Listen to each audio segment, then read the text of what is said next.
and espionage risks that these have. A spokesperson for China's foreign ministry said that Biden's actions are discriminatory practices clearly targeted at certain countries.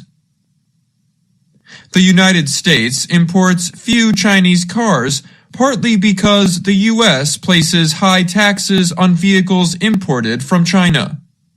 But officials are concerned that taxes are not enough.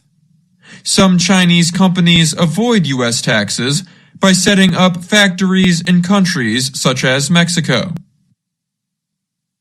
The Commerce Department will seek information from the auto industry and the public about the risks and possible steps to reduce them, the administration said. Officials will then develop possible regulations to govern the use of technology in vehicles from China and other countries of concern, including Russia and Iran. We're doing it now, before Chinese-manufactured vehicles become widespread in the United States and potentially threaten our privacy and our national security, Raimondo said.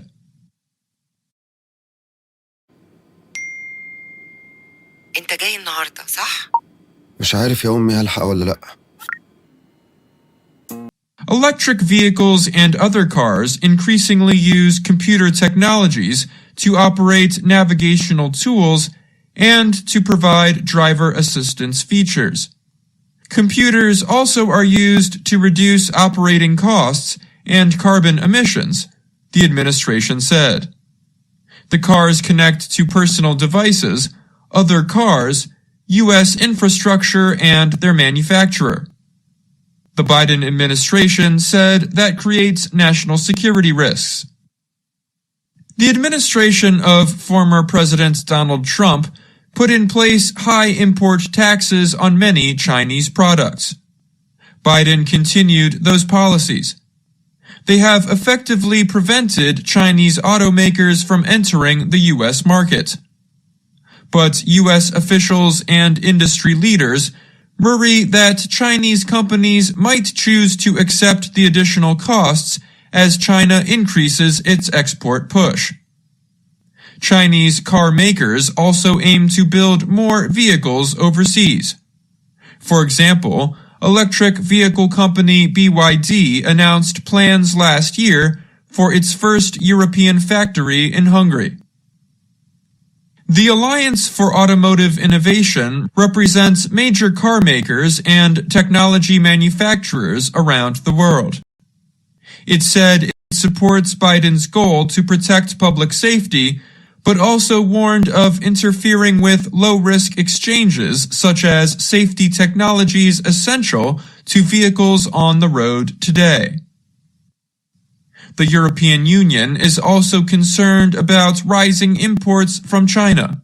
The EU opened a trade investigation last year into Chinese government support for its electric vehicle industry.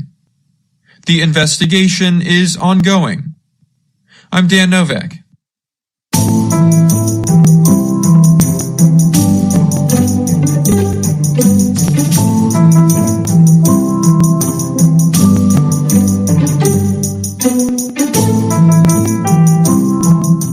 American educators and lawmakers are calling for complete bans on smartphone use by students in schools.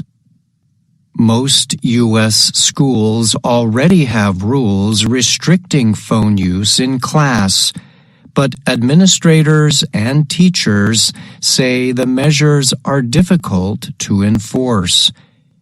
Educators across the United States say students are using their phones to do many things that can distract their attention during class. These include sending messages, gaming, listening to music, watching videos, checking social media, and shopping. Studies in recent years have confirmed high smartphone usage by young people in America. But an increasing number of educators and experts are now beginning to agree that total bans are necessary to solve the problem. Leaders and lawmakers in a growing number of states have also called for complete phone bans or suggested new ways to limit their use in class. James Granger is a science teacher at a Los Angeles, California high school. He recently told the Associated Press, "Students used to have an understanding that you aren't supposed to be on your phone in class. Those days are gone." Granger requires students attending his class to place their phones in a special container. The only solution that works is to physically remove the cell phone from the student, Granger said. The latest state intervention on phones in schools came last month in Utah. Governor Spencer Cox, a Republican, urged all school districts and the Board of Education to remove cell phones from classrooms. He explained that studies had repeatedly shown students do better in school when their phones are not available. The studies, Cox noted, found that learning improves, distractions are decreased, and students are more likely to talk to each other if their phones are taken away. My English not so Do you good. mean my English isn't very good? Yes. I'm sorry. How often do you practice speaking? I have anyone to practice with? Do you mean I have nobody to practice with? Yes. How can I learn English? If you have nobody to practice with, you need an AI tutor like me, and it will teach you English in no time. Try Makes You Fluent today. It costs way less than a tutor, mere cents, and it will get you fluent in 6 weeks. Oh wow, such much amazing. You have a lot more to practice. Click the link and start now.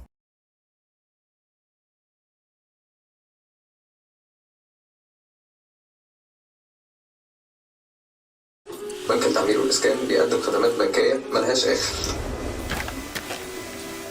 امال ليه سموه بنك التعمير والإسكان بس؟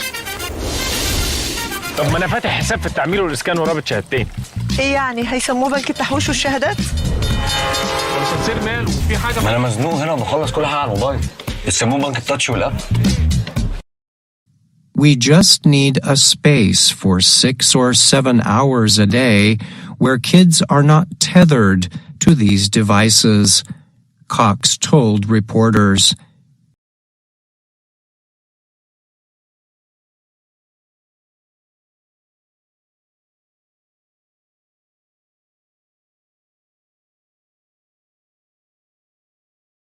That makes it unpleasant to drink to people without this gene variant. People with this gene tend to drink very little or not at all.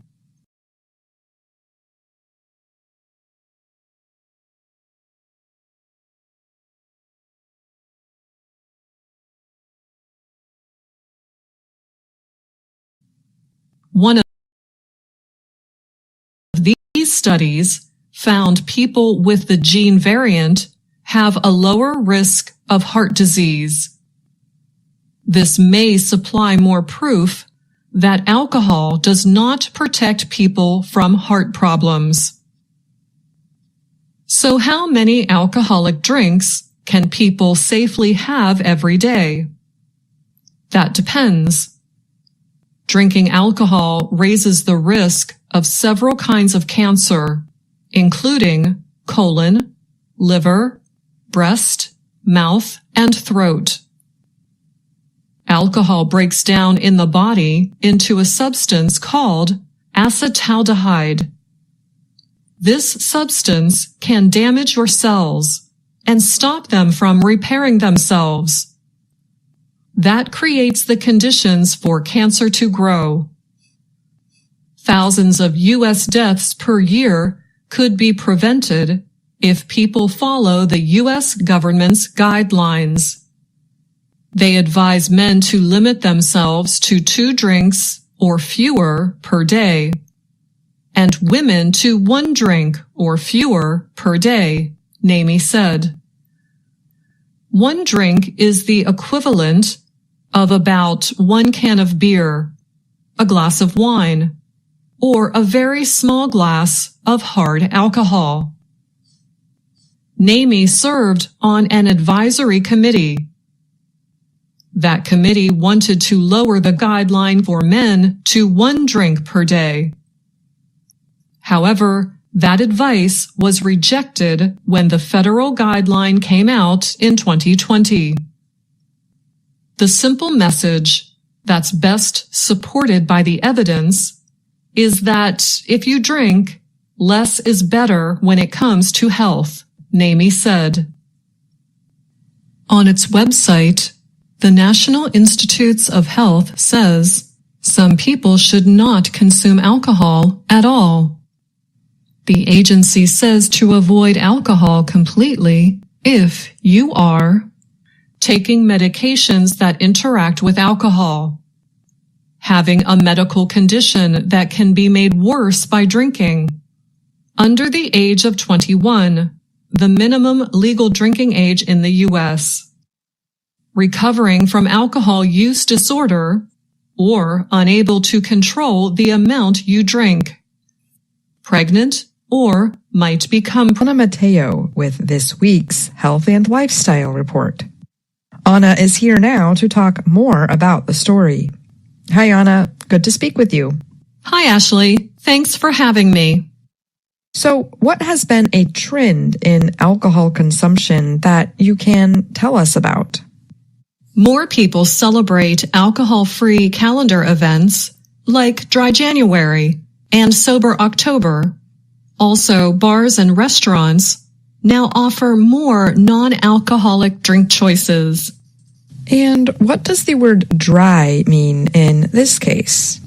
Well, at a dry event, alcohol is not served. And if someone commits to Dry January, for example, they do not drink any alcohol for the whole month. It used to be widely believed and even reported in the media that alcohol can be good for the heart. What is the thinking now? Past studies on alcohol led to the misconception that alcohol is good for the heart. But researchers have gone over these studies and now consider them to be flawed. رمضان يعني لمة ليبتن يظبط أي لمة ليبتن بيظبط الكلام.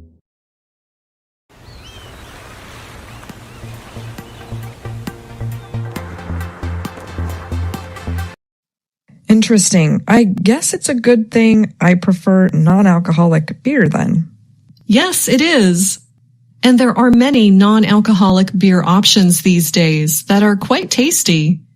You know, I quit drinking alcohol back in 2019 after I interviewed a neuroscientist who told me of the dangers.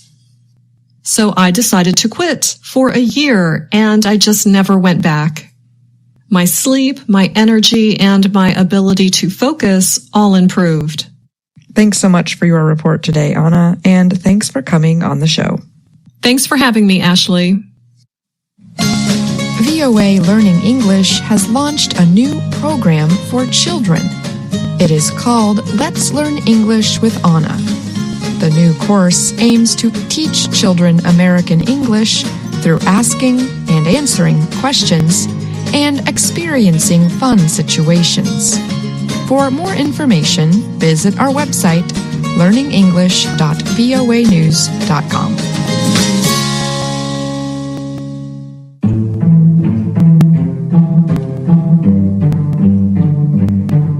Research has shown that a majority of American teachers report feeling stressed and unhappy at work. And a recent study by Brown University and the University of Albany found that reduced job happiness among teachers is linked to their sense of autonomy in their classroom. Teachers with autonomy are given the chance to make decisions and plans on their own. On tomorrow's Education Report, Dan Novak looks at one top-performing public school in the state of Florida that has chosen to give its teachers more autonomy. Listen tomorrow for that report.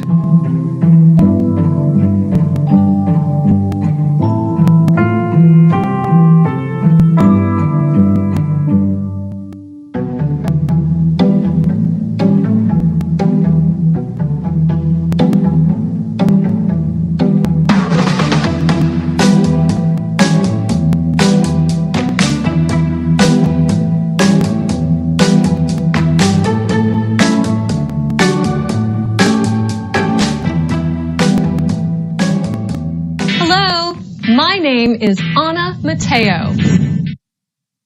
My name is Andrew Smith. And I'm Jill Robbins. You're listening to the Lesson of the Day on the Learning English podcast. Welcome to the part of the show where we help you do more with our series, Let's Learn English. The series shows Anna Mateo in her work and life in Washington, D.C. In lessons 32 and 33 of the series, Anna has a new TV show for children. In the show, there is a computer named Mindy that helps Anna travel to different places. But Mindy sometimes has trouble sending Anna to the correct place. Anna loves baseball, and she wants to travel to a ballpark to talk about the sport of baseball. But Mindy has sent Anna to wrong places, including the ocean. Let's see if Mindy can fix the problem. Last time on the time-traveling treehouse, Anna was lost. Really lost. She wants to learn about baseball, but her computer Mindy sent her to many wrong places. Mindy, help me. I am in the ocean with a shark. I will try one more time, Anna. Please try harder, Mindy.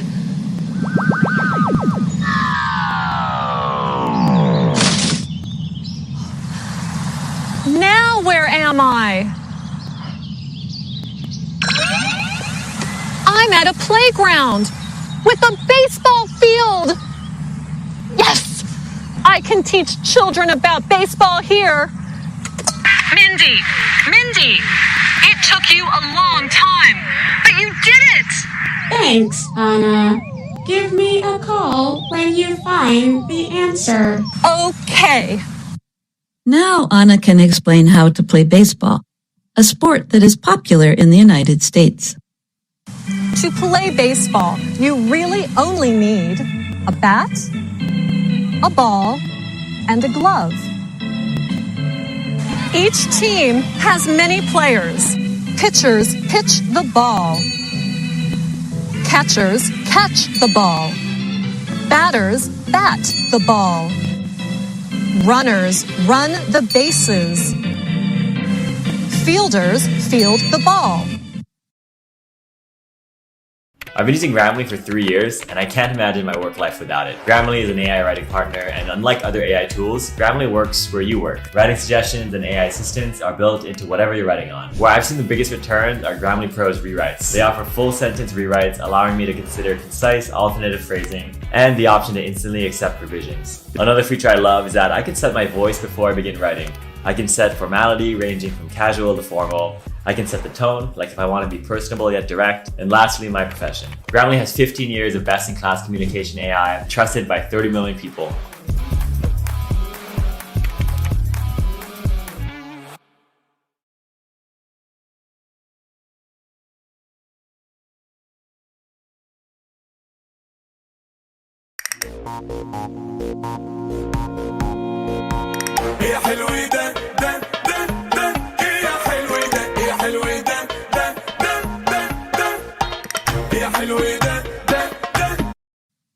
In baseball, bases are special places on the field, and to bat means to hit the ball with a specially shaped piece of wood or metal called a bat. To pitch means to throw the ball to the batter. The throw itself is called the pitch. Have you noticed how the same word can work in different ways? The word bat can be either a verb or a noun. To bat means to hit, and a bat is the piece of wood or metal. And the batter is the person who holds the bat and tries to bat the ball. For some words in English, we can take the noun or verb form and add the ending er, pronounced to describe the person or agent doing the activity. Here are several examples. Run, runner. Work, worker. Dance, dancer. Swim, swimmer. Think, thinker. Bank, banker. Pitch, pitcher. In baseball, the pitcher is the person who throws the ball to the batter. To pitch is the verb, while the pitch is the noun, the name for the throw itself, from pitcher to batter. When you are learning new words in English, it is helpful to know how the words can be used in different forms, like to pitch, the pitch, and pitcher. Let's take another example using the verb create. To create means to make something new and original. A creator is someone who creates, just like a pitcher is someone who pitches. But here's where English spelling might drive you crazy. Words like pitcher, batter, runner, and dancer all end with the letters er. But creator ends with the letters or. But it still sounds like the sound er. Creator. How else can the word create change? Well, we can use the noun form, creation, the adjective creative, or the adverb creatively. To repeat the forms, that's create, creator, creation, creative, creatively. So remember, when you learn a new word in English, be sure to check the dictionary to learn all the forms of the word. I'm Jill Robbins, and you're listening to the Learning English podcast. Before we move on, we should say one more thing about baseball. We have many idiomatic expressions in English that come from the sport, such as hit a home run or be out in left field. If you want to learn more about these, enter the following words in a search on the internet. Words and Their Stories, VOA, baseball. Let's repeat that. The search terms are Words and Their Stories, VOA, for Voice of America, and baseball. That will help you find a VOA Learning English article that explains all of the baseball expressions and gives more information about the sport. After Anna's computer, Mindy, brought her back to the right place, Anna was able to finish teaching about baseball. And then she asks Mindy to return her to what she calls her treehouse, which, in this scene, is really a room at the office. Mindy, we found the answer. It's time to return to the treehouse. Good job. That was fast. The end. Good job, Anna. You know, I still don't like children's shows, but I like this children's show. In American culture, we often say positive, supportive things to people we work with. We call these statements compliments. An easy compliment to say is, good job. Good job. That was fast. Good job, Anna. Here are some other compliments we commonly say. That was thoughtful of you. Thanks. You are so helpful. I really appreciate it. It's great having you on our team. Way to go. Nice job. I really like what you've done here, Andrew. Well, thank you. Now, here's something our listeners can do. Try to compliment someone you know in English. Then, you can write to us and tell us about it at learningenglish@voanews.com. And while Andrew and I don't need compliments, we do like to hear your comments and what you think about the lesson of the day on the Learning English podcast. Remember that you can find us on YouTube, Facebook, and Instagram. Thanks for listening to the lesson of the day on the Learning English podcast. I'm Andrew Smith. And I'm Dr. Jill. Ehi, mio italiano non sono molto buona. Vuoi dire il mio italiano non è molto buono? Ah, sì, mi dispiace. Con quale frequenza pratichi a parlare? Non ho nessuna.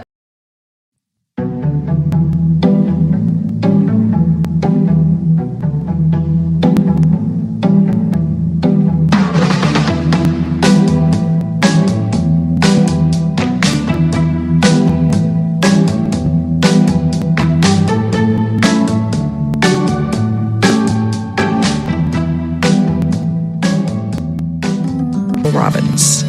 But first, here is Mario Ritter Jr. The Roman Catholic Church has declared its opposition to sex change operations and surrogacy. The Vatican said those activities violate human dignity. It compared them to abortion and euthanasia, saying they reject God's plan for human life. The Vatican issued a 20-page declaration called Infinite Dignity. The document took 5 years to produce. It came 4 months after conservatives reacted to Pope Francis's support for same-sex partners. Supporters of gender theory say that gender is more complex than male and female. They say a person's sex depends on more than sexual qualities that can be seen. In the document, the Vatican repeats its rejection of gender theory, or the idea that a person's gender can be changed. It says God created man and woman as biologically different, separate beings, and said people must not change that plan or try to make oneself God. It follows that any sex change intervention, as a rule, risks threatening the unique dignity the person has received from the moment of conception, the document says. It notes the difference between gender-changing surgeries, which it rejects, and medical operations to correct genital abnormalities that are present at birth or that develop later. It says such a medical procedure would not constitute a sex change. Supporters for LGBTQ+ Catholics criticized the document as outdated and harmful. They warned it could lead to violence and discrimination against transgendered people. In the United States, Republican-led legislatures are considering bills to restrict sex change operations on children. Francis de Bernardo is with the New Ways Ministry, which supports LGBTQ+ Catholics. He said, as the document talks about respect, honor, and love for human life, it does not apply this principle to gender-diverse people. The Vatican also declared opposition to surrogacy, the practice of implanting a fertilized egg in a woman to carry a fetus for someone else, usually for money. The document calls the practice deplorable, saying it violates the dignity of the woman and the child based on the exploitation of situations of the mother's material needs. It quotes Pope Francis as saying, "A child is always a gift and never the basis of a commercial contract. Consequently, I express my hope for an effort by the international community to prohibit this practice universally." The document restates the well-known Catholic position in opposition to abortion, a medical operation to end a pregnancy, and assisted suicide or euthanasia. Cardinal Victor Manuel Fernandez said in a statement that Pope Francis approved the document after requesting that it also include poverty, the situation of migrants, violence against women, human trafficking, war, and other themes. America's best-selling vehicle has not changed during the past 42 years, and some people might be surprised to learn that the top seller is not a car, but a truck. It is the Ford F-150.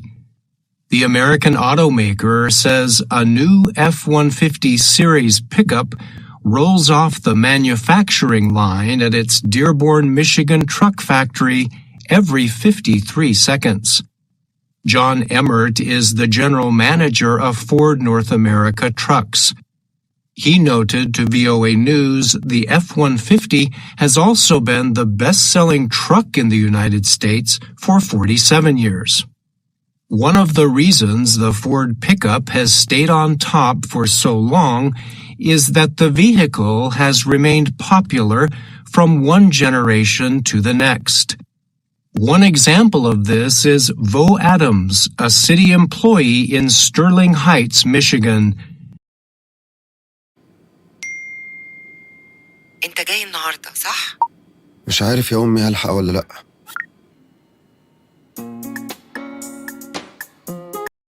He said his father-in-law first introduced him to the Ford 150, and Adams has liked the truck so much that he just got his second one. "I'm just going to stick with the truck because I bought a house and I've got to move furniture, got to do yard work, so I needed it," Adams told VOA. He said he likes everything about the truck inside and out. "I have one with a big touchscreen, which is amazing. I'm a tech guy, so that's great," Adams added. Ford officials say they believe the vehicle's success is linked to the company's ongoing innovation. Emmert said Ford tries to stay in contact with buyers through market research and other methods. "We take all that intelligence and we develop vehicles, the F-150, to serve their needs at every possible turn." The first version of the Ford 150 was created in 1948.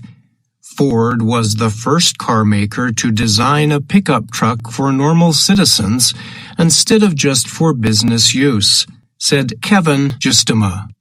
He is past president of the Washington Auto Press Association and leads CarEd, a website that helps buyers decide which vehicle best meets their needs. The one product Ford seems to always put some of their technology leadership into is the F-Series for consumers, and that goes all the way up to today, Justema said.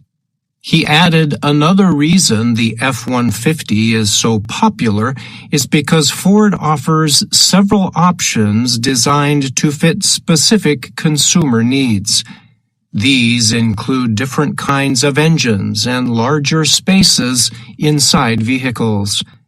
You need people to build vehicles. If you look at all the technology that's coming out, it's really about a collaborative space, said Corey Williams. He is the manager of Ford's Dearborn truck factory. Williams noted that every workstation has its own computer that helps employees design the vehicles and control quality on the manufacturing line.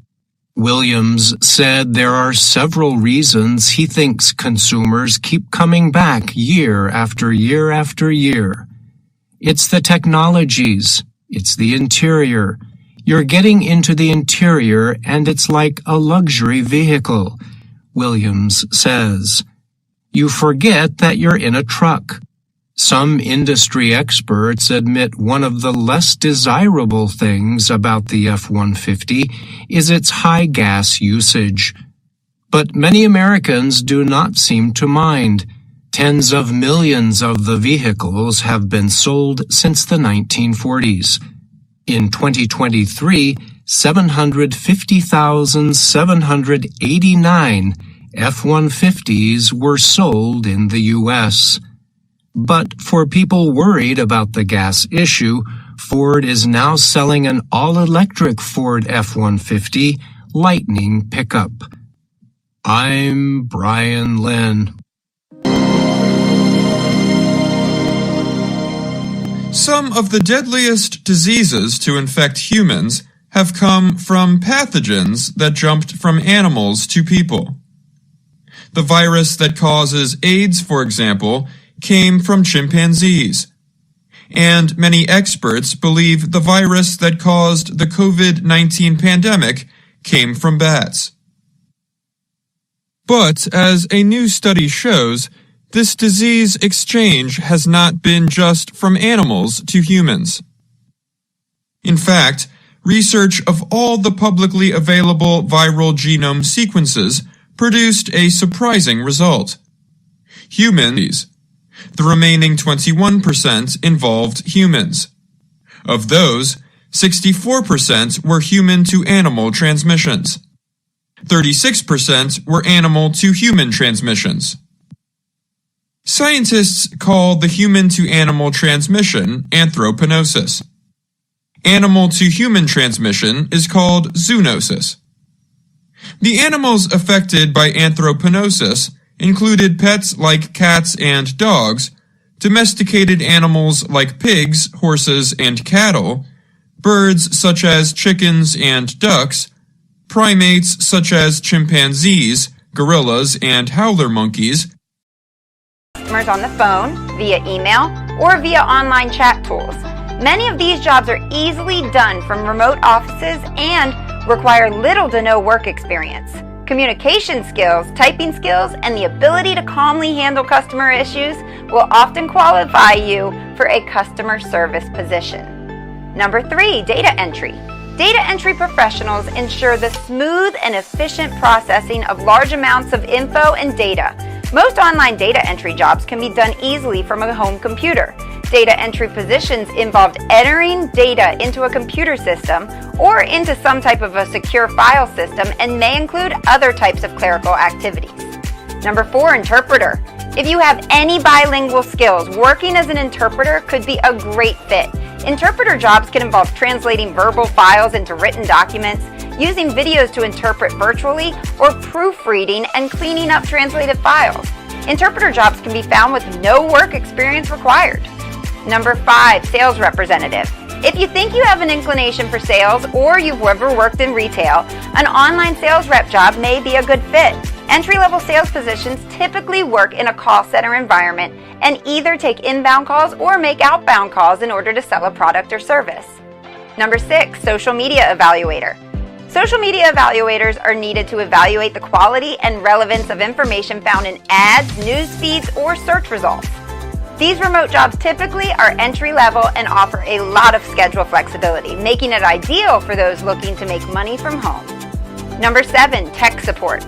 Technically inclined people who are skilled with using computer and the internet may be able to make money from home as a tech support rep.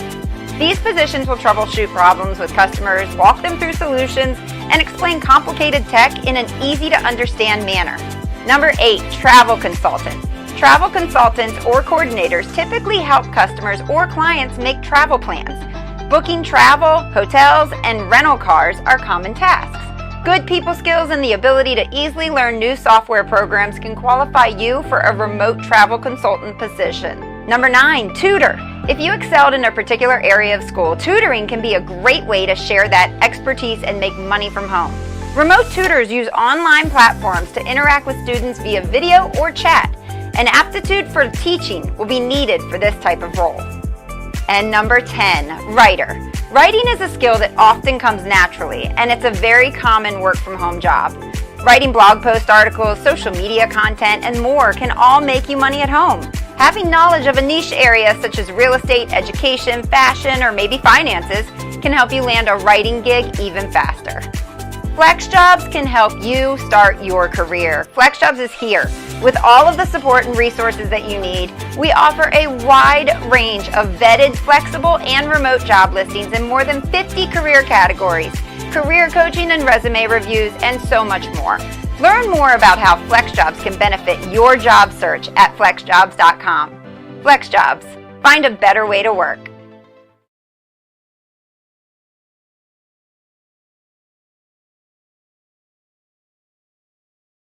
And other wild animals like raccoons and the African soft-furred mouse.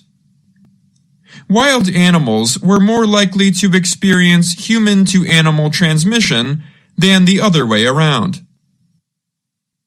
The study represents humans' large impact on the environment and the animals around us, said Cedric Tan.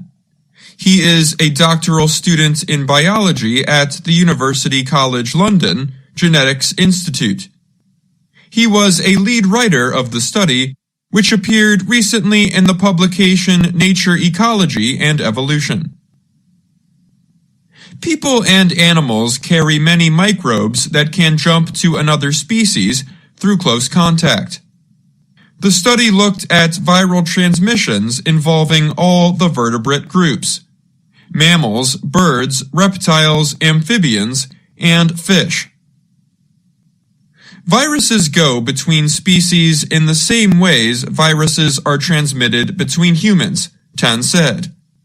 That includes direct contact with infected fluids or getting bitten by other species, amongst others. But before the virus enters a different species, it must either have the biological toolkit or acquire host-specific adaptations to enter the cells of the new host species and exploit their resources, Tan added. Over thousands of years, pandemics that have killed millions of people have been caused by pathogens like viruses, bacteria, and fungi that crossed over to people from animals. Francois Ballou is director of the University College London Genetics Institute and one of the study's co-writers. He said a large majority of pathogens in humans came from animals at some point in time. The current biggest threat is probably bird flu H5N1, which is circulating in wild birds, he said. The main reason recent pathogen jumps can be so harmful is because the population of host species has no pre-existing immunity to the new disease, he added.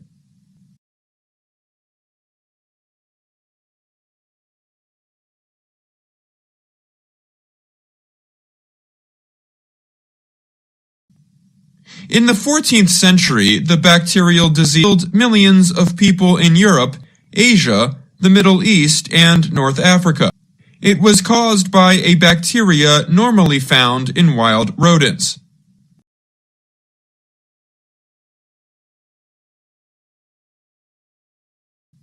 And present-day diseases like the Ebola virus similarly came from animals. Most species-to-species transmissions are of little threat, Bolu added. In most cases, such infections lead nowhere, as the virus is poorly adapted and there is no onward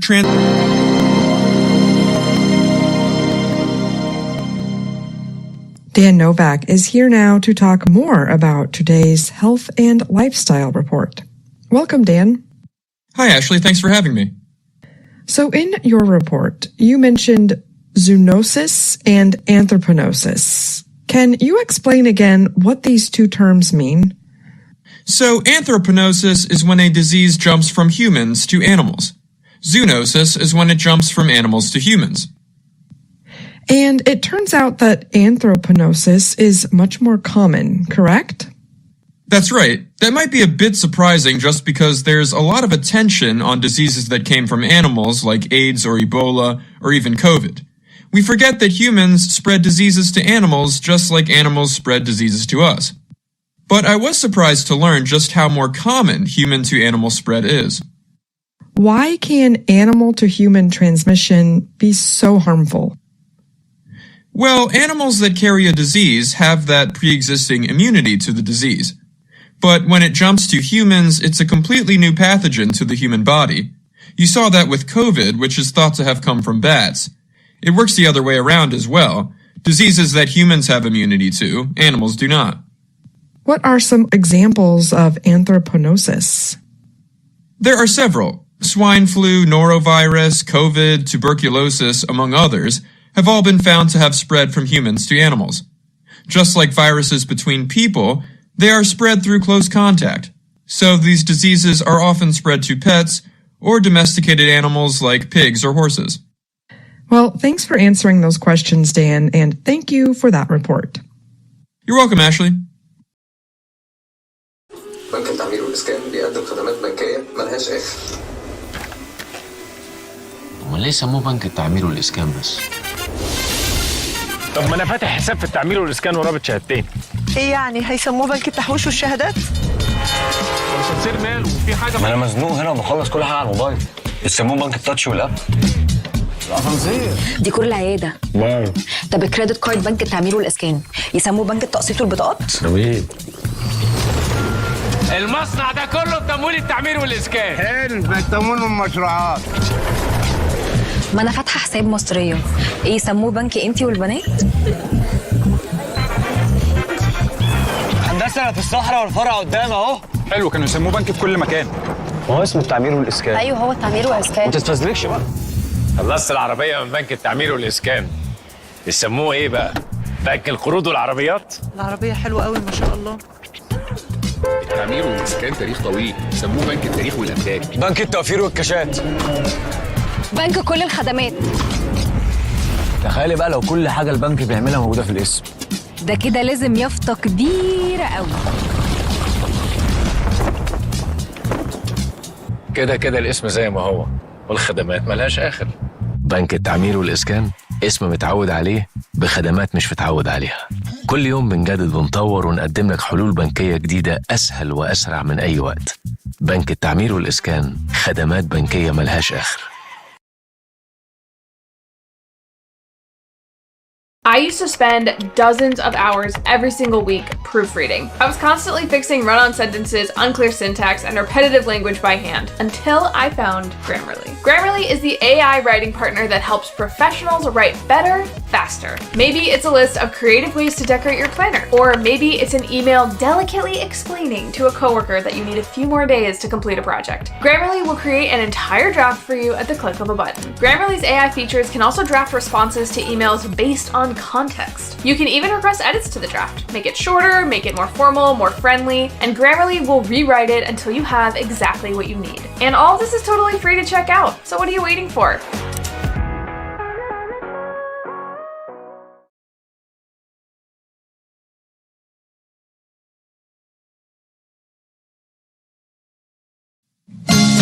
VOA Learning English has launched a new program for children. It is called Let's Learn English with Anna. The new course aims to teach children American English through asking and answering questions and experiencing fun situations. For more information, visit our website, learningenglish.voanews.com.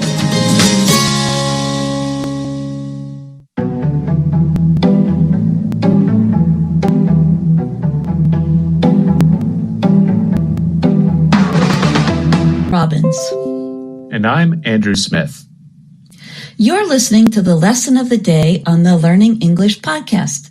Welcome to the part of the show where we help you do more with our series, Let's Learn English. This series shows Ana Mateo in her work and life in Washington, D.C.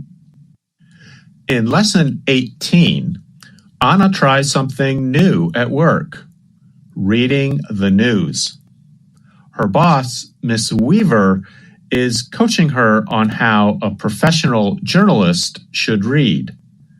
She wants Ana to give the facts without showing any emotion. But we all know Ana.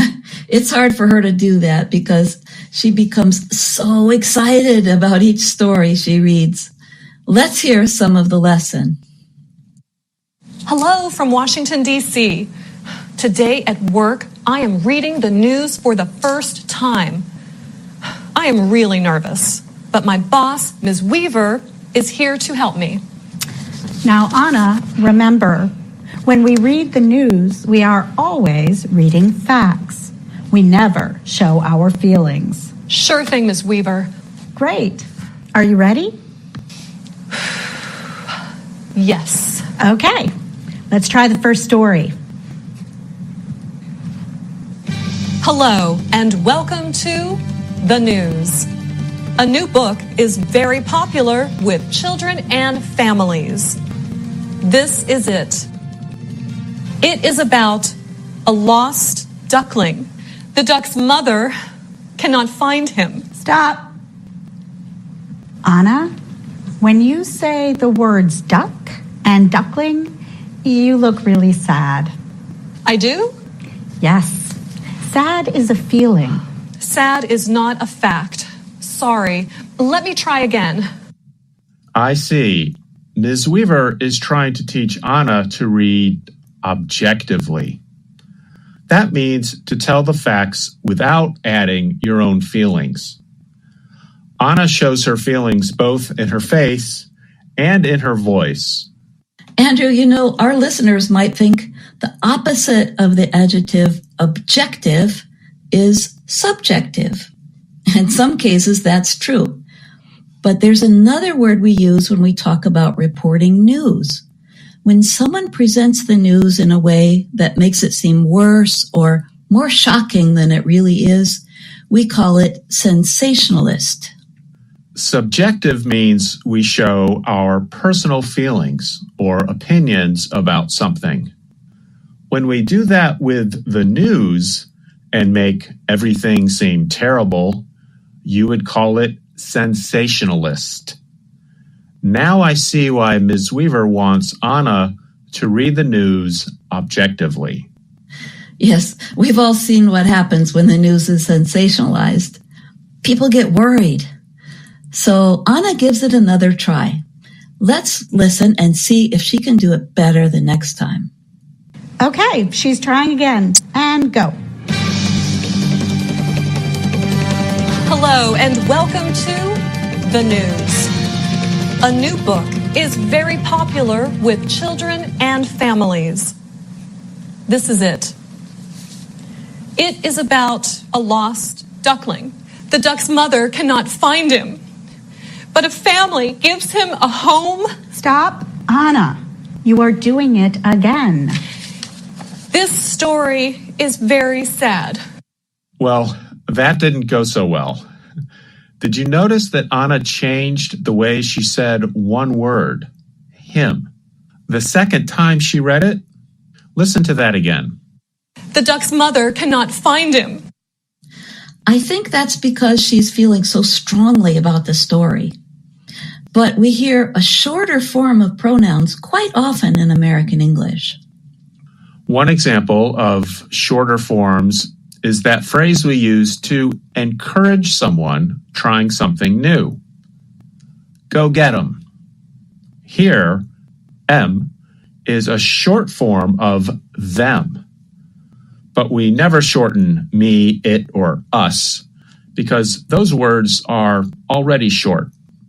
If I was in the studio with Anna, I'd tell her, go get 'em, when she tries reading the news again. Maybe she can get it right the third time. Let's find out if Miss Weaver gives her another chance on a different story. I have an idea. Let's read the second story. She's reading the second story, and go. Okay, let's try the first story. She's reading the second story.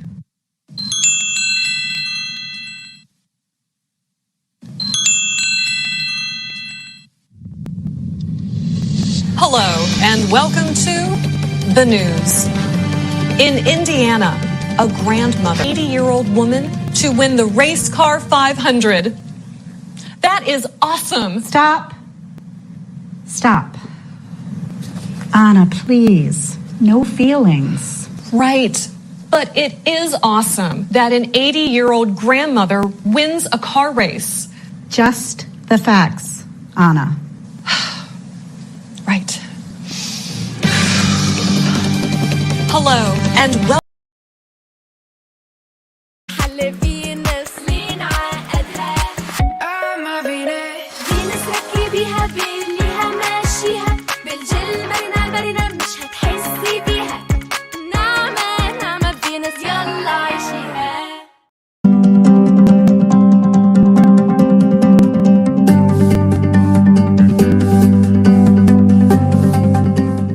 Canada recently announced a 2-year limit on the number of foreign students given permission to study in the country.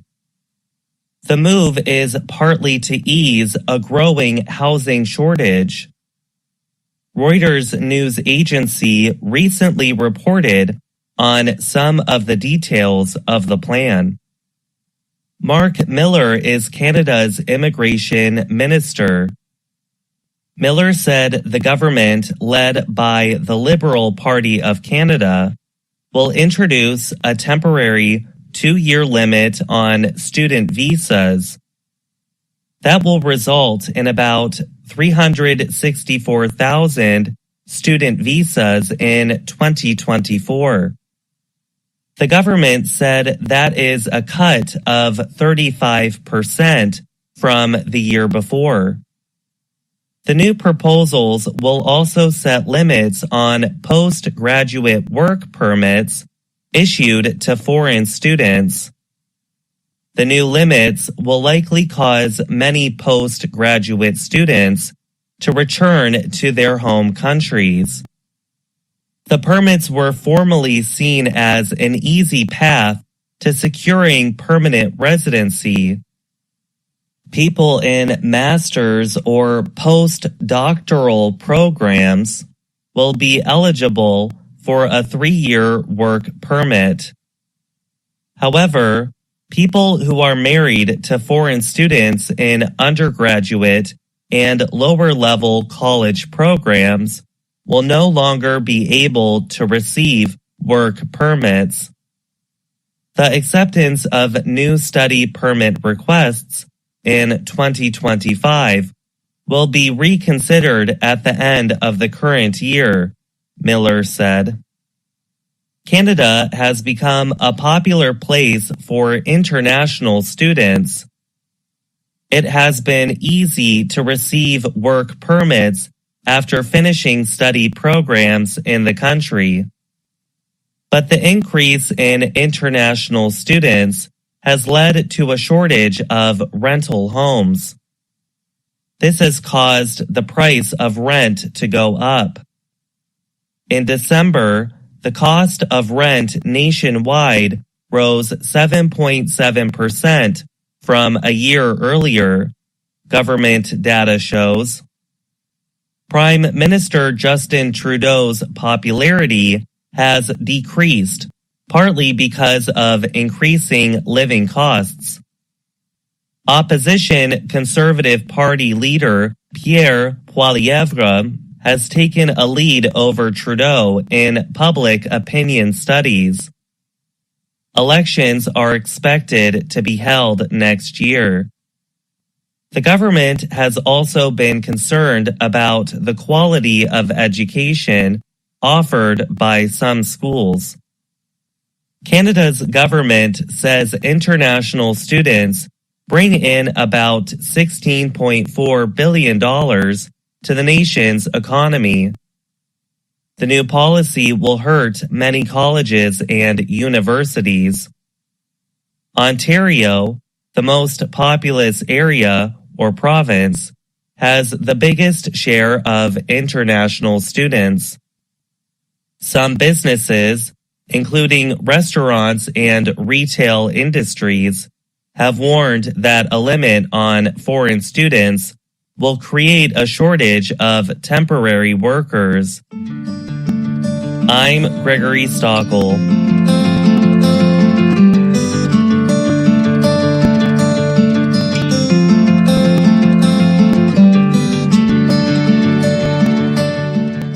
In wealthy countries, like Japan, poverty is sometimes considered a taboo subject.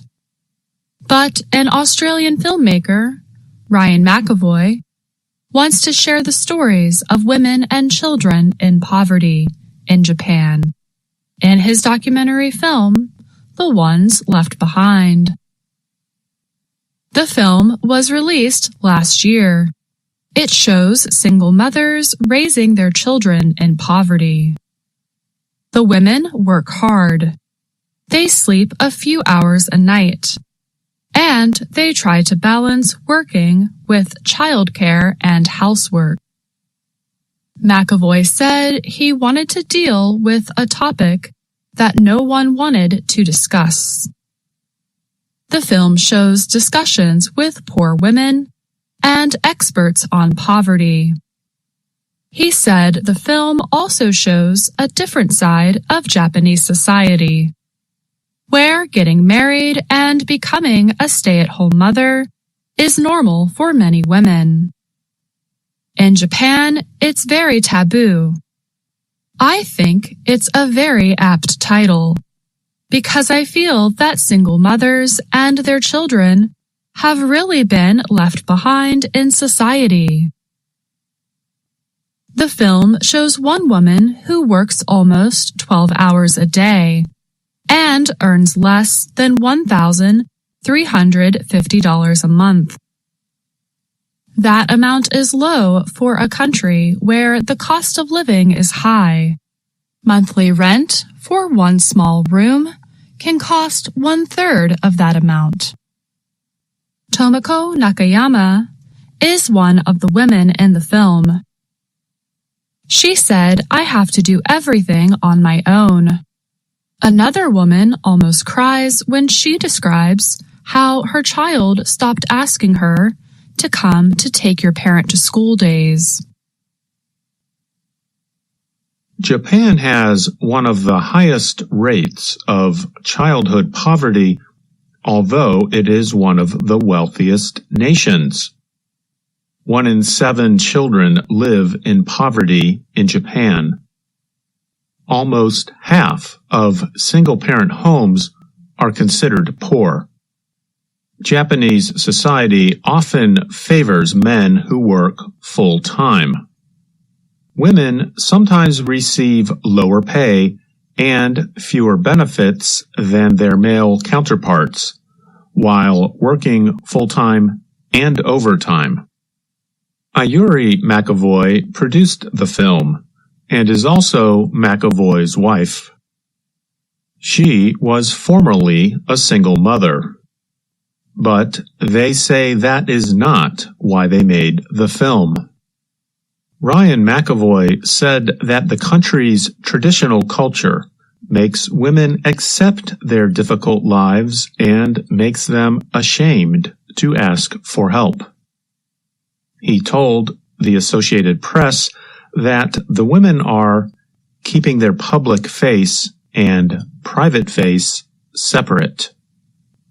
Akihiko Kato is a professor at Meiji University in Tokyo. He appears in the film. Kato said that Japan does not have a system to legally force fathers to pay for their children if the parents are separated. The Japanese government has promised to give money to people with children, but this is slow to come, he said. Kato said that this is partly why birth rates in Japan have been so low. There were 1.2 million births in the year 2000, compared to fewer than 800,000 births in 2022. Some people believe the modern idea of the nuclear family means that single parents, mostly mothers, have to do everything on their own. People like grandparents, neighbors, and extended family members no longer seem to be able to help with children. Yanfei Zhou is a social science professor at Japan Women's University in Tokyo, who also appears in the film. She said that these changes have serious effects on children.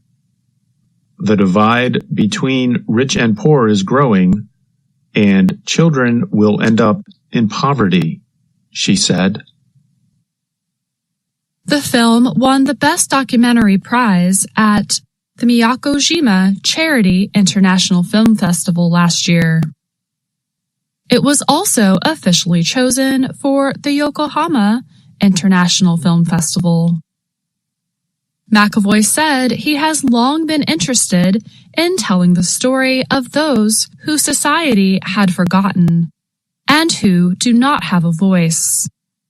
He said that being on the outside of Japanese culture has helped him to share stories with a new viewpoint and without bias. He said his next film will be about young people dying by suicide in Japan.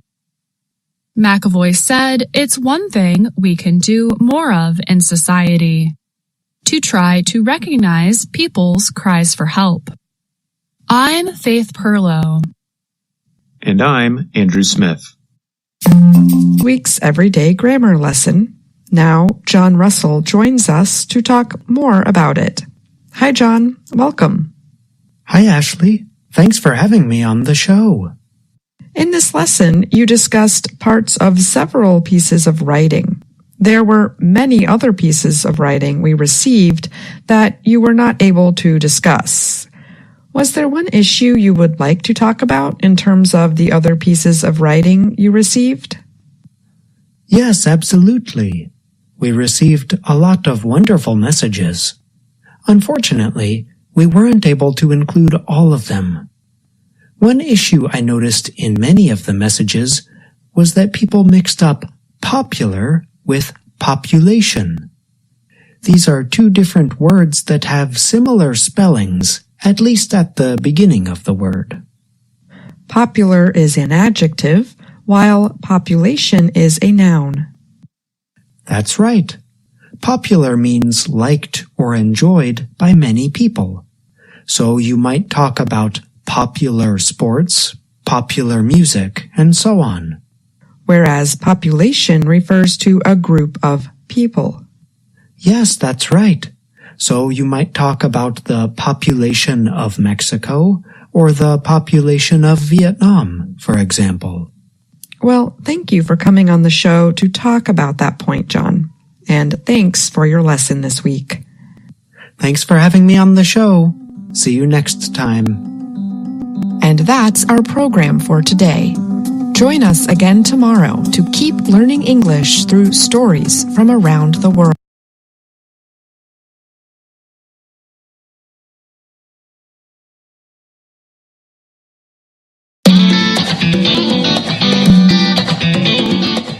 Welcome to Learning English, a daily 30-minute program from the Voice of America. I'm Ashley Thompson. And I'm Dan Novak. This program is designed for English learners, so we speak a little slower and we use words and phrases, especially written for people learning English. On today's program, you will hear stories from Dan Novak, Dan Friedel, Gina Bennett, and Katie Weaver. Later, Jill Robbins teaches us about indefinite pronouns in this week's Everyday Grammar lesson.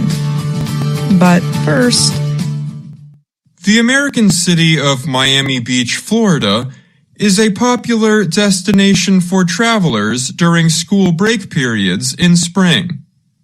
But in the last 3 years, the area has dealt with high levels of violent crime during spring break. So, city officials are putting in place new security measures. The measures include parking restrictions for non-residents and closings of outdoor restaurants on busy weekends.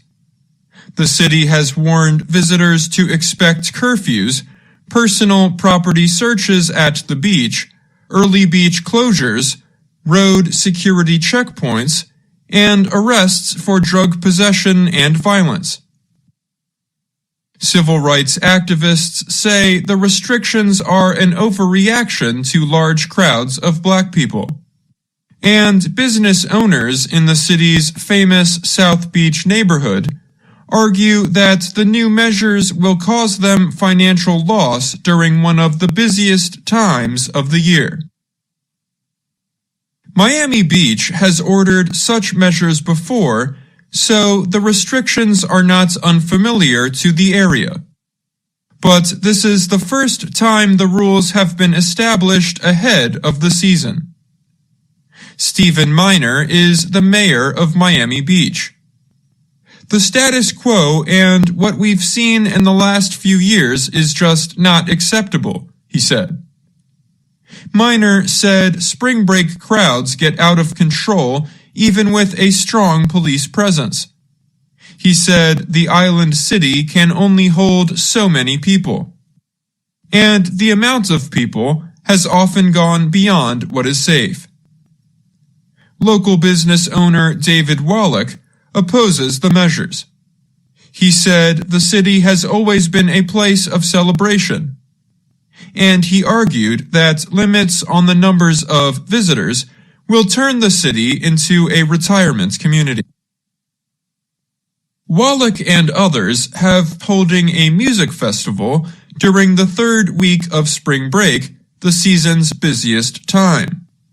Supporters say such an event would help prevent the gathering of mobs. But Miner said the city has spent millions of dollars on musical performances and similar events in the past. He said such offerings did not prevent violence well. He said businesses suffer when violent crowds gather and force them to close. And he said the people causing most of the problems are not spending money in the city anyway. Some civil rights supporters, however, believe the restrictions are racist. South Beach became popular among black tourists about 20 years ago because of an event called Urban Beach Week. It takes place in late May during the Memorial Day holiday. Many locals have protested about violence and other crime connected to the event. Officials increased police presence during Memorial Day as a result. Stephen Hunter Johnson is an attorney and member of Miami-Dade's Black Affairs Advisory Board. He said city officials are only cracking down so hard because many of the visitors are black. This idea that they are free from the government intruding on them, Johnson said. But and right now it is. I'm Dan Novak.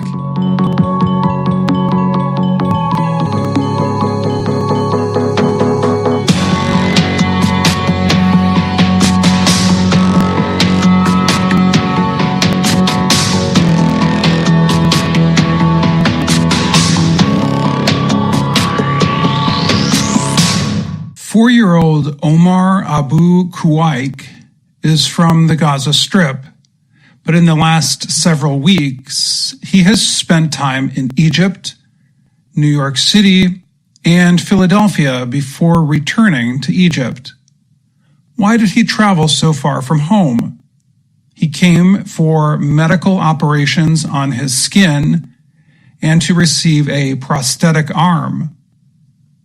He is one of the few Gazans to have made it out of the war zone, but his family was not so lucky. Omar was wounded during an Israeli airstrike in December that also killed a number of his family members, including his parents and a sister.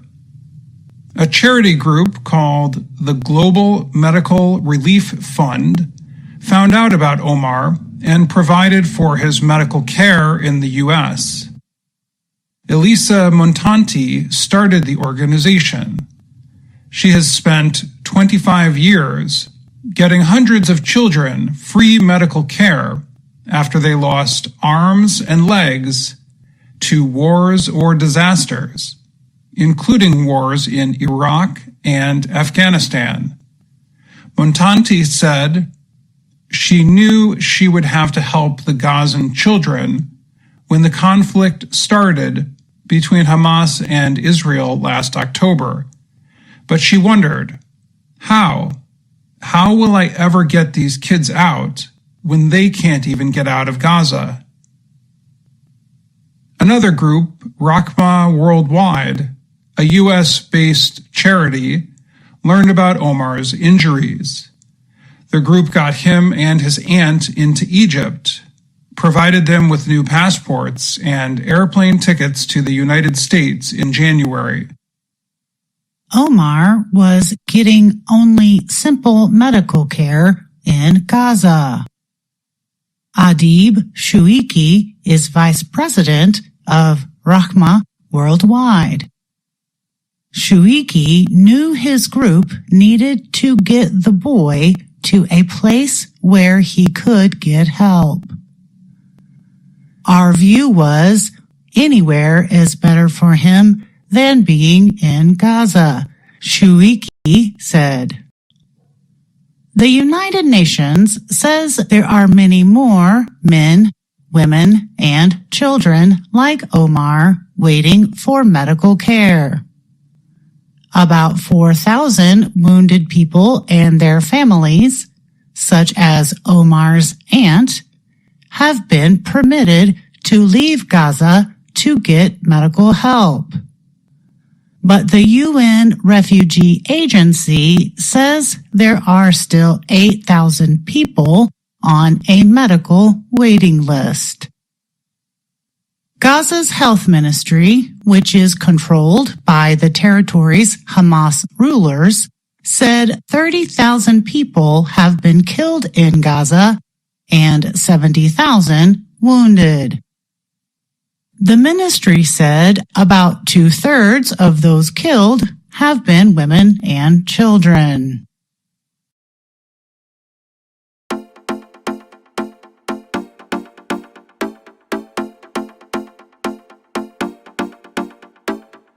تيجي نبعد ونطنش كل الزحمة اللي ملتنا ناخد وقتنا نقعد سوا لو مرة. Omar went with his aunt, Maha, on a flight from Egypt to New York City. Maha left her husband and children behind in Gaza. Along the way, Omar saw the airline pilots getting ready to start the flight, and he said, "When I grow up, I want to be a pilot so I can bring people places." Once in the U.S., the Global Medical Relief Fund sent Omar to Shriners Children's Hospital in Philadelphia, Pennsylvania, for treatment. He received pieces of new skin, called grafts, to repair the burns on his leg. Medical workers also fitted him for a prosthetic arm. As he recovered, he learned how to use his new arm. He stayed in a home owned by the Global Medical Relief Fund in the Staten Island area of New York City. His arm was cut off just below the elbow. As he received treatment, he could see his new arm. He looked forward to learning how to use it. One day, he reached out to touch it. "My arm is nice," he said. Montanti said getting a prosthetic limb is important for children who have been wounded in a war. Even if they will never be the same, the kids, they feel whole, she said. Psychologically, it means so much. Trapped when the war started. Another child, a 2-year-old boy, is supposed to come soon. One day after Omar got his arm, he and his aunt got on a plane to return to Egypt. Maha said she was concerned about what would happen to Omar and the rest of her family when they arrived. Their relatives are living in tents. After coming back to Egypt, Omar and his aunt's futures are unclear. They might remain in exile. For Maha, Abu Kuwaik, and Omar, there might never be a home to return to. She said she could not imagine going back to Gaza. What would his life be? Where is his future? She wondered. I'm Dan Friedel. And I'm Gina Bennett.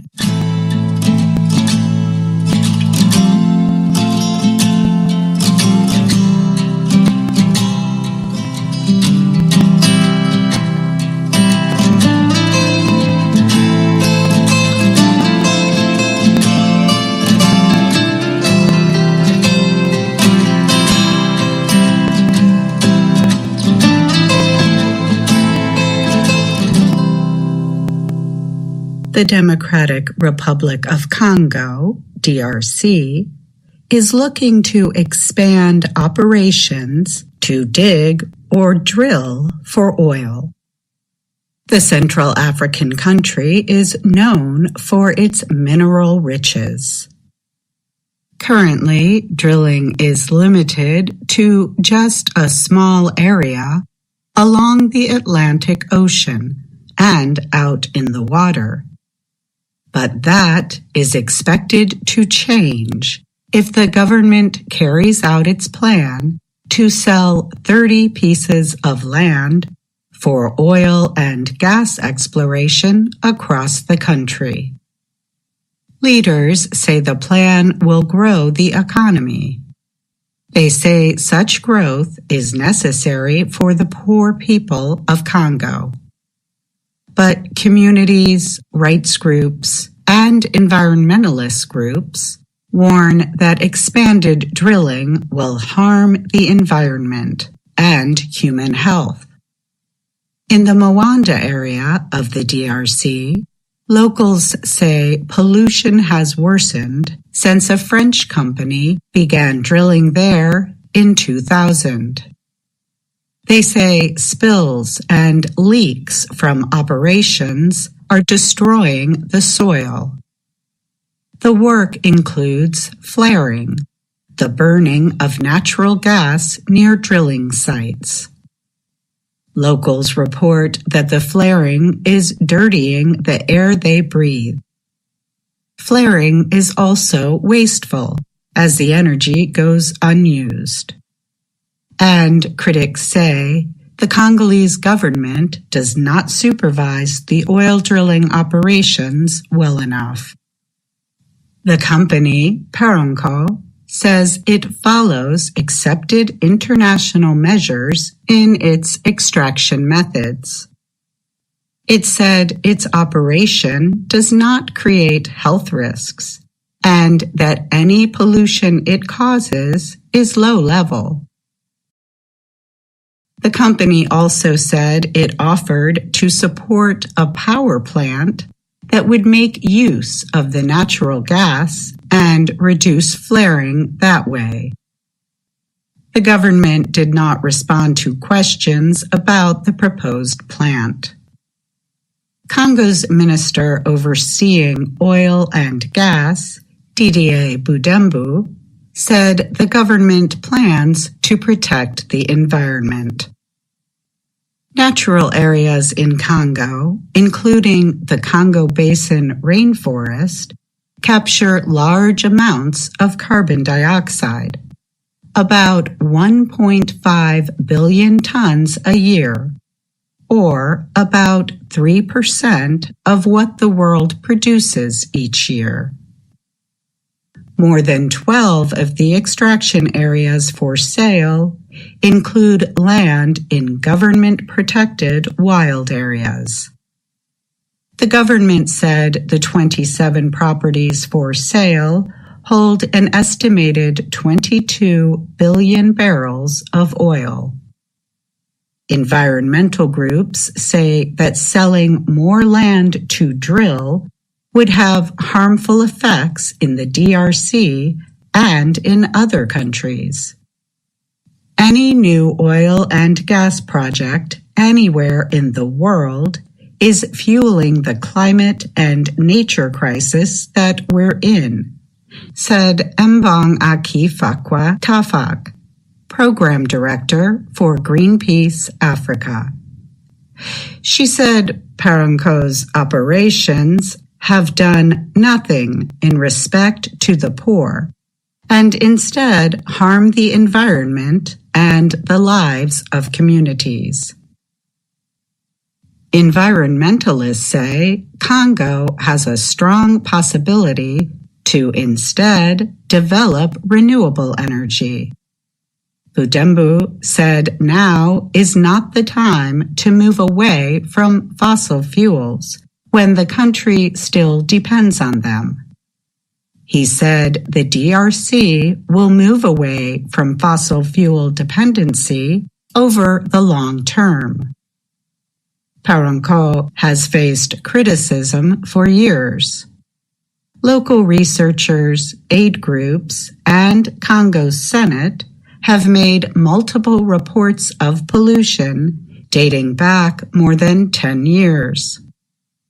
Two organizations, Sherpa and Friends of the Earth France, opened a legal action against the company in 2022, accusing Paranco of polluting.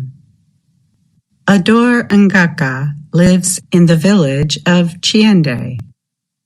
Oil drills can be seen up the road from his home. Ngaka says they remind him every day of all that he has lost. The extraction processes have polluted the soil, hurt his crops, and forced the family to use all their savings to survive, he said. He pointed to an ear of corn he grew. The 27-year-old farmer said the vegetable is about half the size of those that grew before the drilling began 10 years ago. He said, "It's bringing us to poverty." I'm Katie Weaver. VOA Learning English has launched a new program for children. It is called Let's Learn English with Anna. The new course aims to teach children American English through asking and answering questions and experiencing fun situations. For more information, visit our website, learningenglish.voanews.com. Week's Everyday Grammar Lesson with Jill Robbins. Jill joins me now to talk more about it. Hi, Jill. Thanks for being here. Thanks for having me, Ashley. Your lesson this week centered on the song Fast Car. Can you tell us why the song is important or interesting to you? I remember hearing it back when it was first popular in the late 80s. And I saw the Grammy Award show a few weeks ago with Luke Combs. It has become very popular again, thanks to the country music version by Luke Combs. What do you take away from the song when you listen to it? That's hard to say. At first I was thinking it's about how the young people tried to get the American dream and failed. At one point, they were even living in a shelter because they had no home. But reading what other people said about it, there's still a little hope for a better day ahead.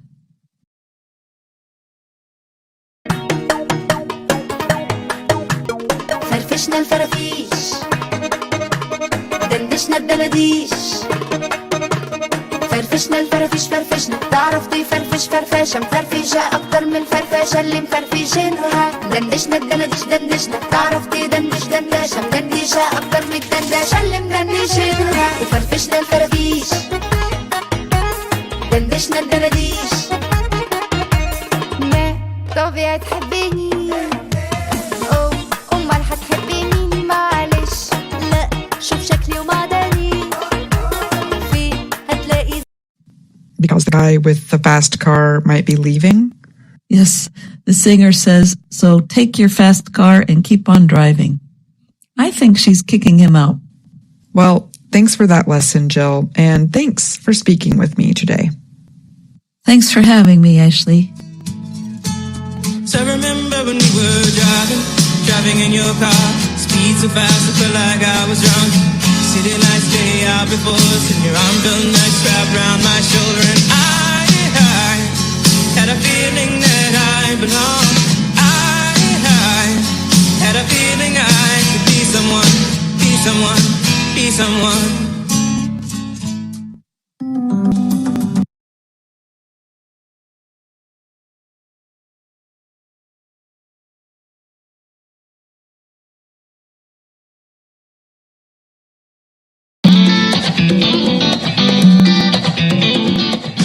Welcome to Learning English, a daily 30-minute program from the Voice of America.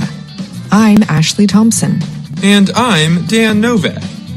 This program is designed for English learners, so we speak a little slower and we use words and phrases especially written for people learning English. Coming up on the program, Gregory Stockel reports on labor shortages in the U.S. caused by an aging population. John Russell has a story on how businesses are offering fewer products. Brian Lynn has the technology report on President Biden's appearance on TikTok as a part of his re-election campaign. Later, Jill Robbins and Andrew Smith present the lesson of the day. But first, each day, about 10,000 baby boomers leave the U.S. workforce. Baby boomers are the generation of people born between 1946 and 1964. The COVID-19 pandemic only increased the amount of people retiring as older workers decided to retire early rather than risk getting sick. We're running out of workers. Why?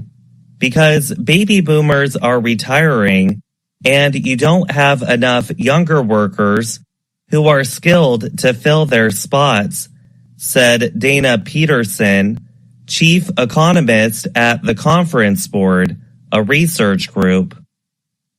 She said the U.S. is going to have labor shortages, and she added that the pandemic quickened retirements and made labor shortages more intense. Seljuk Aaron is a senior economist at the Conference Board. He said the problem is that for every person leaving, only one person is coming into the labor force. And a slowed down labor force means limited growth. He said, so one-on-one means that your labor force is not growing, which is going to slow down economic growth as well. The federal government workforce is also expected to be hit hard as more boomers retire. 40% of the federal government is aged 55 or more as of now. So that means that this huge wave of retirements is coming, Aaron says. And you're going to have a difficult time to replace them because there's not enough younger people, especially with the educational requirements that those jobs require. A Conference Board report looks at industries that are likely to have shortages as older Americans leave the workforce. They include physical labor jobs like personal care, food services, cleaning, and jobs involving repairs and building, among others. Production and transportation jobs will also be affected by retiring baby boomers, but less so. The report finds that the most severe labor shortages will be in health-related jobs. فين نور؟ صعب تجيب فوط فما جاتش زي كل شهر.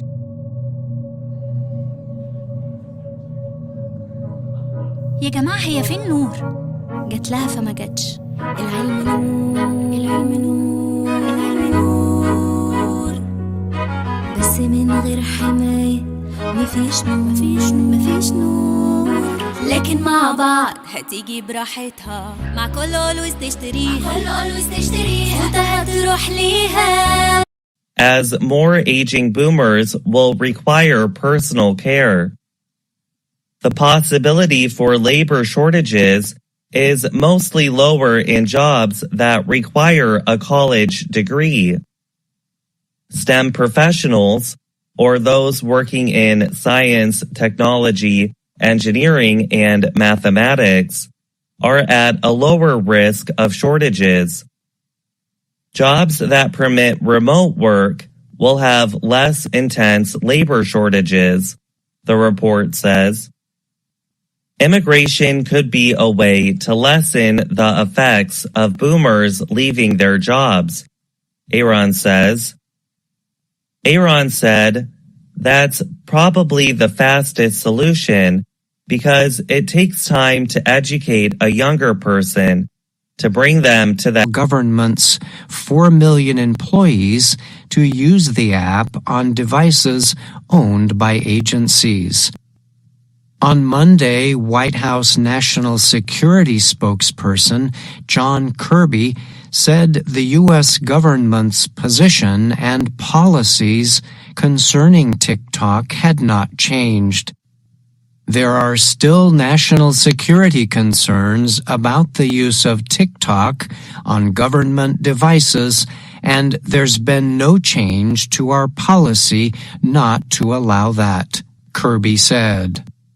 White House Press Secretary Karine Jean-Pierre told reporters election rules barred her from commenting on campaign matters. But when asked about worries that TikTok and similar apps can help spread disinformation, she said, "It's a concern that we have."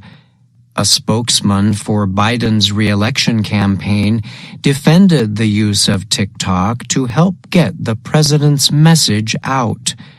Deputy Campaign Manager Rob Flaherty noted that by Monday afternoon, Biden's TikTok video had been watched more than 5 million times. The video, Flaherty said in a statement, demonstrates the campaign's continuing efforts to reach voters in an evolving, fragmented, and increasingly personalized media environment. Attempts in Congress to restrict TikTok have not resulted in approved legislation. A number of U.S. states and some universities have banned TikTok on state-issued devices. Several lawmakers criticized the Biden campaign's decision. Among them was Republican Senator Josh Hawley of Missouri. He wrote on X that Biden's campaign was bragging about using a Chinese spy app, even though Biden signed a law banning it on all federal devices. Republican Senator Joni Ernst also reacted on X, expressing concern that the campaign had decided to put Biden on what she described as a dangerous propaganda app.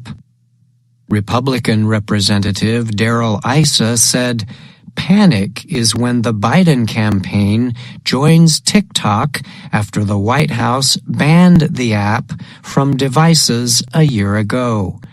Senator Mark Warner, a Democrat, also expressed his national security concerns about TikTok and criticized the campaign's decision to put Biden on the app. "I think that we still need to find a way to follow India, which has prohibited TikTok," Warner said. He added, "I'm a little worried about a mixed message." I'm Brian Lynn. Brian Lynn joins us now to talk more about his technology report. Thanks for being here, Brian. Of course, Dan. Thanks for having me. Your report was about a decision by President Joe Biden's re-election campaign to put him on TikTok in an effort to appeal to younger voters. But the decision has been criticized by many. Are there any signs the campaign might reconsider? So at this point, there has not been any indication of that. The campaign did put out a few statements about the TikTok launch and praised the amount of attention Biden's video was getting. But some political experts have said the decision to put the president on TikTok might have to be reconsidered at some point, especially if criticism of it does not die down. In the end, the campaign will have to weigh whether having Biden on TikTok helps him more than any lasting criticism is hurting him. A lot of the criticism seems to be centered on the campaign's decision being related to an investigative report that suggested Biden suffers from age-related memory issues. Have campaign officials addressed this?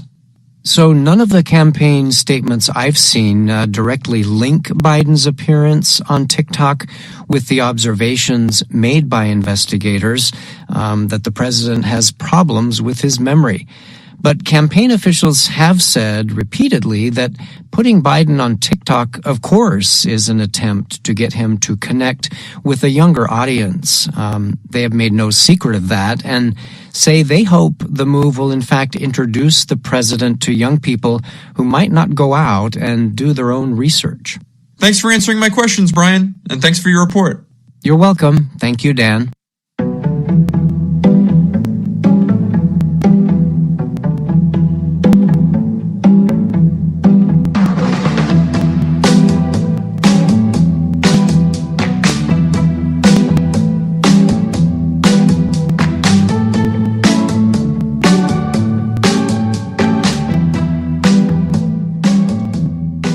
And now it's time for the lesson of the day on the Learning English podcast. My name is Jill Robbins, and I'm joined by Andrew Smith. Hi, Andrew. Hi, Jill.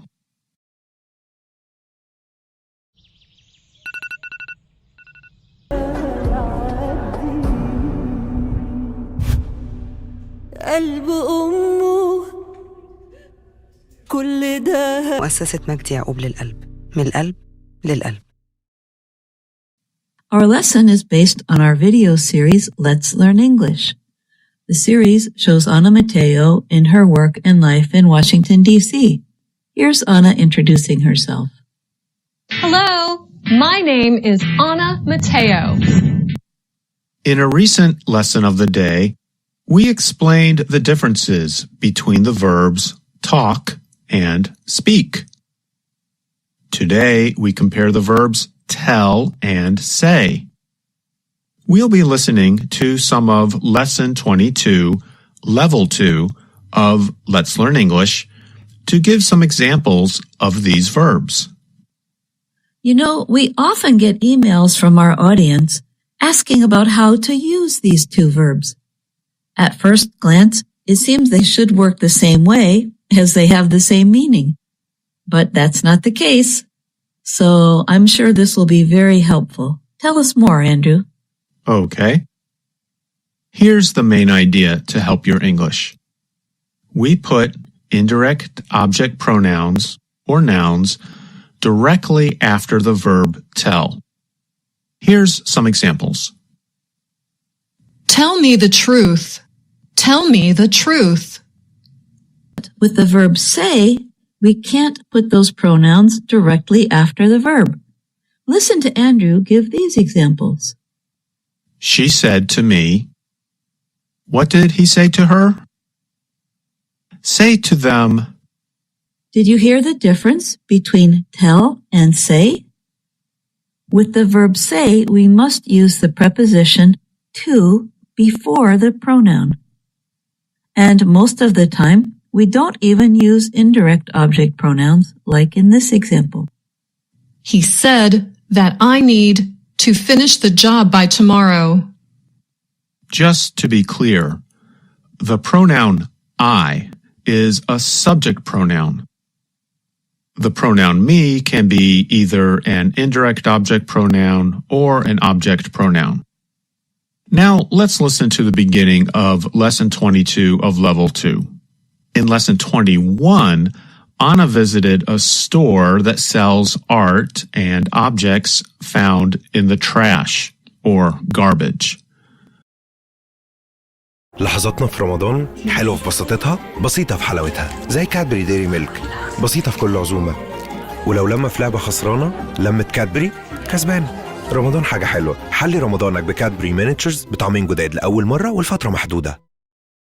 Now, Anna has tried to make art or special objects from the things she found. Try to listen for the difference between the verbs tell and say. Welcome to class, Anna. I can't wait to see your trash. Oh, okay. All right. It's a net with that's got a hole in it. Tell me about that.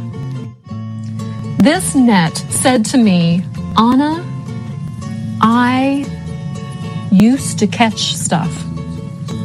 I don't anymore. So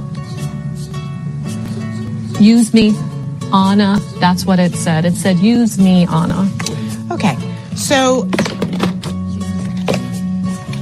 it's a plastic helmet. This plastic helmet said, Anna, hey, Anna, find me a head. Okay, and a broken toy. This broken toy said to me, it said, Anna, help me find fun. Help me, Anna, is what it said. Anna, this stuff is not saying anything to you or me or anyone. It's what we like to call in the business garbage. We heard Sue say, tell me about that. And we heard Anna say, this broken toy said to me, it said, Anna. You can hear how Anna used the preposition to after the verb say.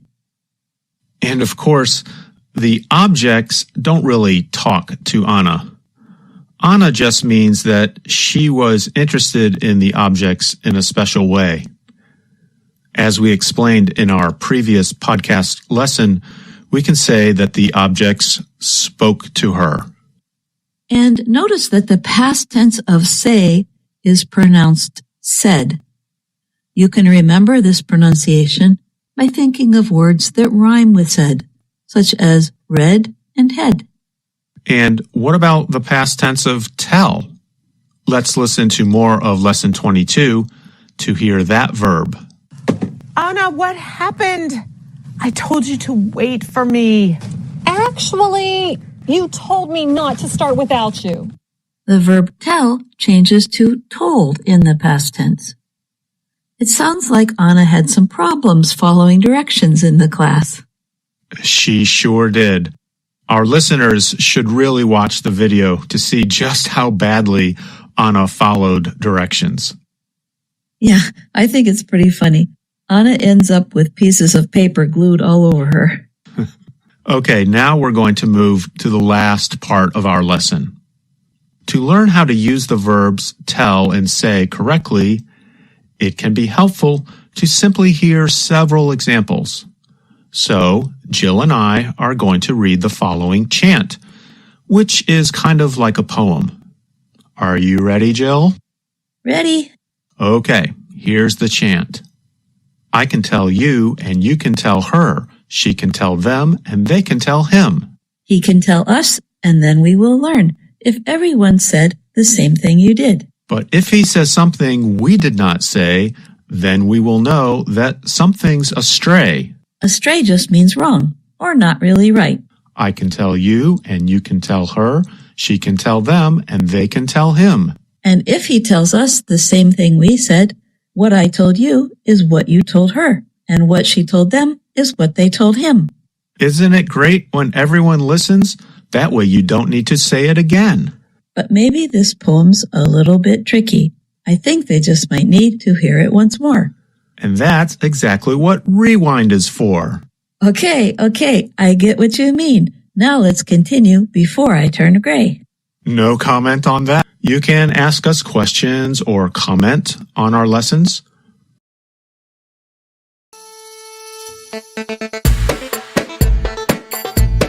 ليبتون يظبط أي لم.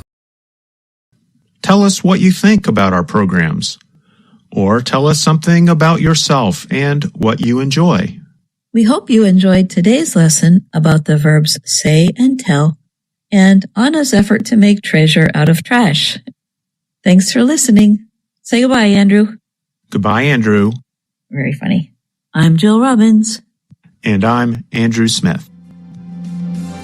And that's our program for today. Join us again tomorrow to keep learning English through stories from around the world. I'm Ashley Thompson. And I'm Dan Novak.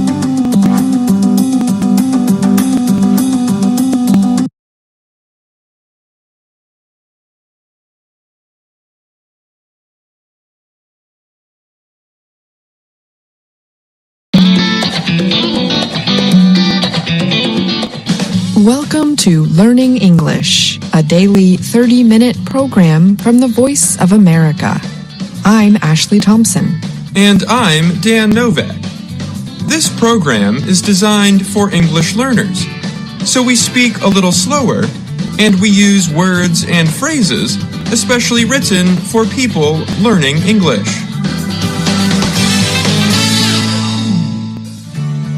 On today's program, you will hear stories from Brian Lynn, Mario Ritter Jr., and Gregory Stockel. Later, Faith Perlow presents this week's Everyday Grammar lesson. But first, Brian Lynn has a report on the European Union's new migration agreement. The European Union has reached an agreement that sets new rules for controlling migration. The deal, announced Wednesday, will become part of an EU agreement called the New Pact on Migration and Asylum. The Associated Press reported the document will need to get final EU approval by February and is expected to enter into force by June. The main purpose of the agreement is to set new rules to ease difficulties facing EU nations as they seek to deal with migrant arrivals. The deal also aims to establish a process for EU nations to more fairly share the duties and costs related to migration. The laws cover screening policies for when migrants first arrive in the EU. They also provide rules relating to migrants seeking asylum and set guidelines for processing applications and dealing with possible migration crises. It's truly a historic day, European Parliament President Roberta Metsola told reporters in Brussels after the negotiations. She added that reaching an agreement was important because migration is likely to be a major campaign issue ahead of EU elections in June. Let's not underestimate the risk if we had not reached such a deal, Metsola said. She added that she hopes the agreement will persuade EU members not to establish individual borders because the migration flows can now be more effectively dealt with. Migrant arrivals in the EU are down from a high in 2015 of more than 1 million. Most of those migrants entering Europe were fleeing war in Syria and Iraq. But the flows started to increase in recent years and reached 255,000 so far this year through November, Reuters news agency reported. More than half of those crossed the Mediterranean from Africa, mainly to Italy. Italian interior ministers involved with migration feel less alone. German Chancellor Olaf Scholz said finding agreement on migration disputes was very important and can help lighten the load for the most affected EU states, including Germany. Outgoing Dutch Prime Minister Mark Rutte said he sees the deal improving control over migration and providing a better asylum process for migrants to the EU. Far-right lawmaker Geert Wilders aims to replace Rutte after winning the country's elections last month on a campaign that included anti-migration policies.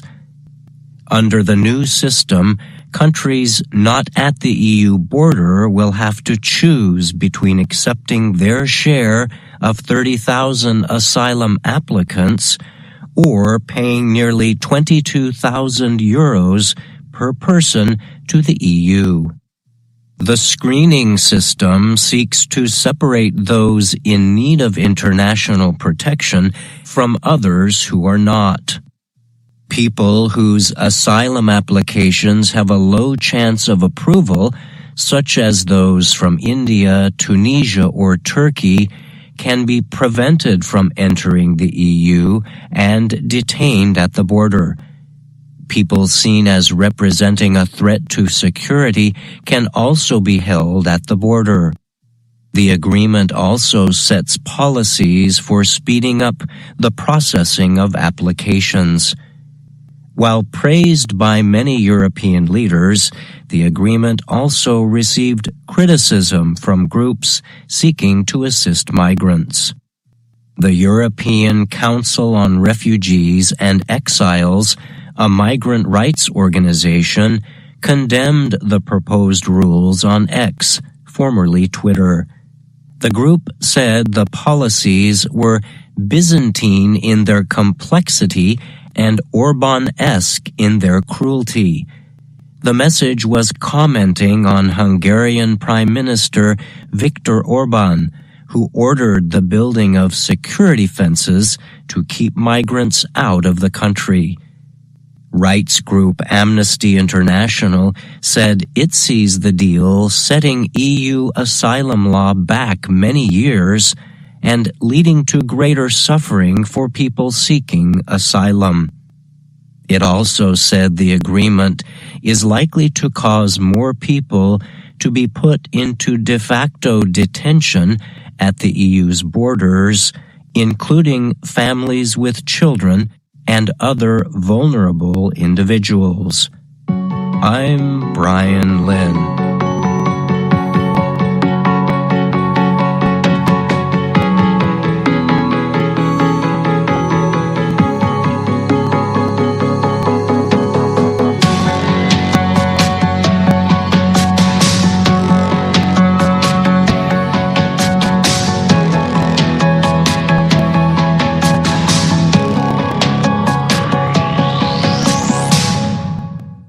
Thailand is looking for investment to build a land bridge across the narrow southern part of the country. The Southeast Asian nation hopes to provide a shorter path for cargo between the Pacific and Indian Oceans without having to go through the Malacca Strait and Singapore. Under the plan, cargo would travel by highway and railroad from the area of Chumphon on the Gulf of Thailand to Ranong on the Indian Ocean to be loaded onto waiting ships. Thai Prime Minister Seta Thavisin has been seeking support for the $28 billion project from investors around the world. At the Asia-Pacific Economic Cooperation, APEC, gathering in San Francisco, Seta said the land bridge would connect the oceans without requiring ships to sail down along the tip of Singapore, known to experience congestion, and would cut transport duration. He called it a very important project, not just for Thailand, but also for the world. Thailand says it is open to interest from all investors. After a meeting with Japanese businesses and leaders, Seta said there was interest in the project without providing additional information. Thai Transport Minister Surya Junrungrankit said more than 10 American companies expressed interest without naming them. China, an important trade nation in the area, has not commented on the plan for the land bridge. For many years, Chinese businesses have been pushing for a deep water project called the Kra Canal. The canal would cross the Kra Isthmus and would permit large ships to pass. The proposed project would cut at least 1 day of sailing time from passing through the Malacca Strait. Former Prime Minister Prayut Chan-o-cha set up a Chinese-supported center to study the canal idea, but it has never started because of the cost and possible environmental damage. Sompong Puttivisu-Tisak, a professor at Chulalongkorn University, has studied the land bridge proposal. Sompong said China won't give away its position that easily until it sees the other investors. He told VOA there are 2 reasons that China would invest in the land bridge project. First, financial benefits. Secondly, geopolitics. Financially, this project is not worth the investment. But geopolitically, it could be interesting as China would have control over both seas. At a Belt and Road Initiative meeting in Beijing last October, Thai officials said the land bridge could be connected to another high-speed railway under construction from Thailand to Singapore. Seta even drew a map of the route during a meeting, which he posted online. But critics say the plan is unlikely to win China's full backing. They say a land bridge would require loading and unloading cargo from ships and would not save any time. Sombun Kamhang, chairman of the Coordinating Committee on Development, called it another dreamy project. He told VOA China isn't interested in the land bridge project. Building a land bridge is just way too costly and time-consuming. But China can get behind the canal idea, which could give it more control over the region. I'm Mario Ritter Jr.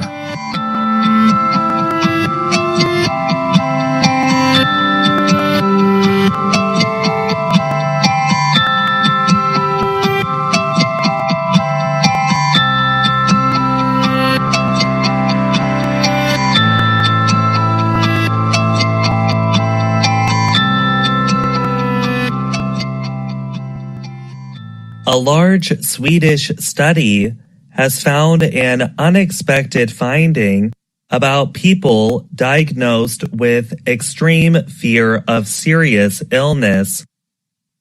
It found they are more likely to die earlier than people who are not as concerned about their health. Hypochondriasis, now called illness anxiety disorder, is a rare condition with symptoms that go beyond average health concerns. People with the disorder are unable to lose their fears despite normal doctor visits and lab tests. Some may change doctors repeatedly. Others may avoid medical care. Dr. Jonathan E. Alpert of Montefiore Medical Center in New York said, "Many of us are mild hypochondriacs," but he added there are also people on the extreme side of it who are always worrying and thinking about whether they have a serious illness. People with the disorder are suffering, and it's important to take it seriously and to treat it, said Alpert, who was not involved in the new study. Treatment can include behavioral therapy, calming methods, education, and sometimes mental health medication. The researchers have found that people with the condition have an increased risk of death from both natural and unnatural causes, including suicide. Continuing stress and its effects on the body could explain some of the differences, the writers said. The study was published recently in JAMA Psychiatry. David Matthijs Kuls of the Karolinska Institute in Sweden led the research. "We got lucky," he said, "because the Swedish system for organizing disease has a separate entry for hypochondriasis that permitted research on thousands of people over 24 years, from 1997 to 2020.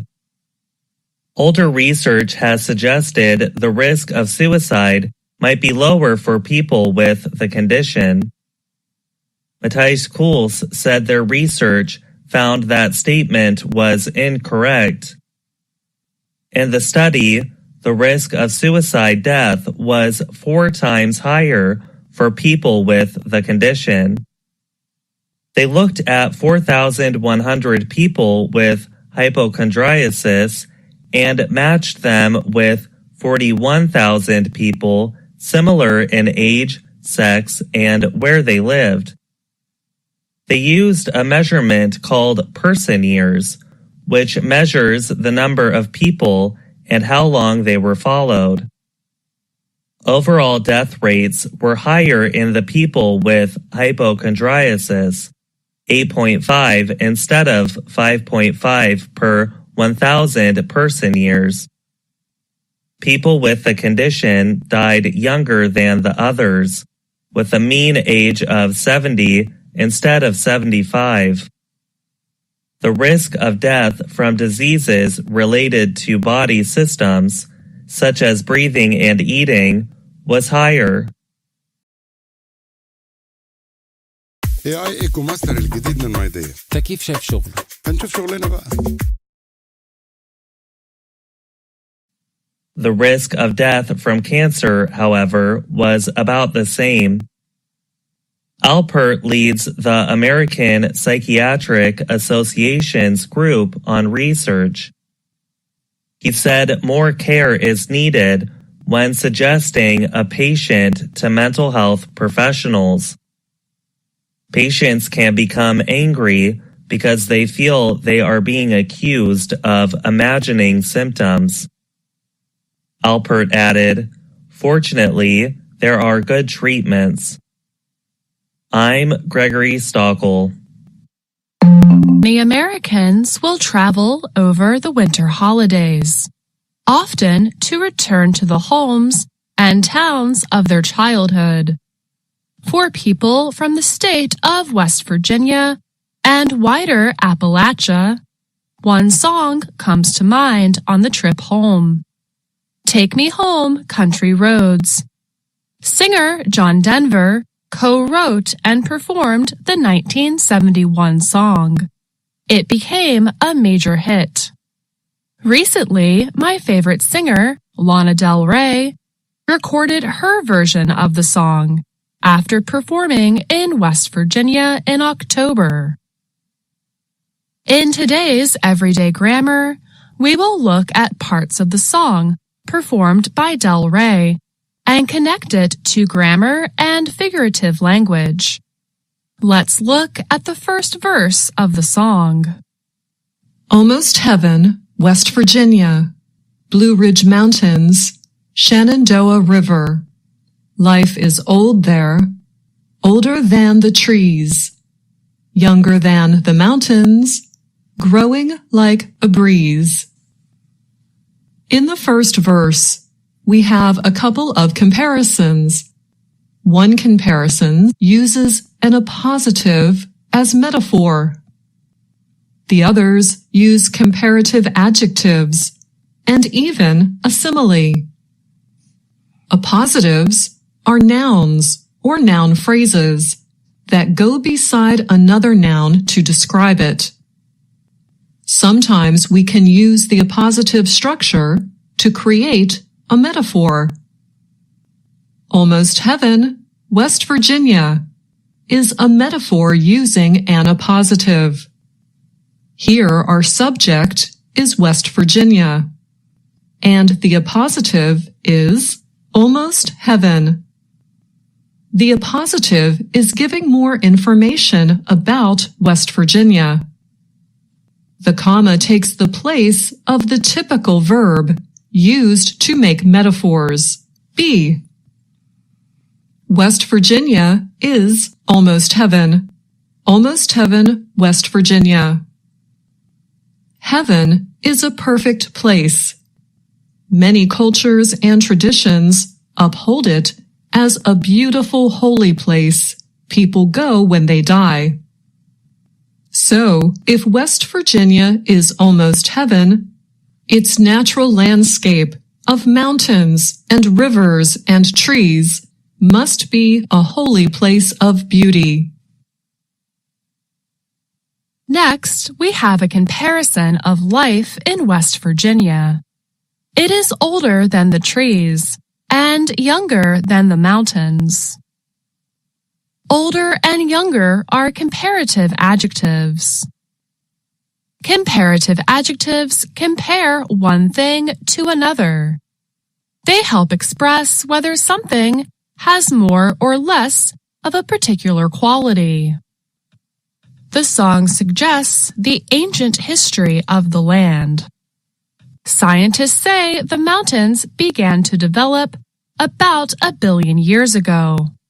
Life began sometime after that, but before the growth of trees, the song goes. And the mountains and life continue into the future, the song then suggests. The writers used the simile growing like a breeze to express this idea.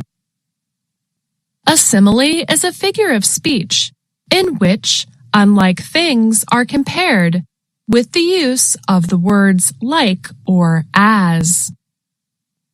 Breezes come and go and sometimes grow into a stronger wind. This verse could mean that life and land grow with ease in West Virginia. Let's move on to the chorus of the song. Country roads take me home, to the place I belong. West Virginia, mountain mama, take me home, country roads. In the chorus of the song, we have an interesting grammatical feature and some figurative language. We have an imperative structure that is repeated in the beginning and end of the chorus. Country roads, take me home. Take me home, country roads. Imperatives are predicate-only clauses used to give instruction, direction, or command. Imperative sentences use the base form of the verb and may have other information. We know that this song was written about a road trip through the mountains and rural communities. The singer seeks direction from the country roads themselves to find the way home. We also have more figurative language. The writers refer to West Virginia as Mountain Mama. This is an example of personification, or the human representation of a non-living thing.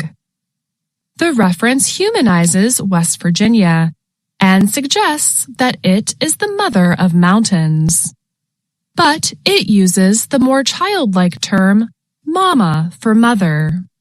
The word expresses hominess, warmth, and nostalgia.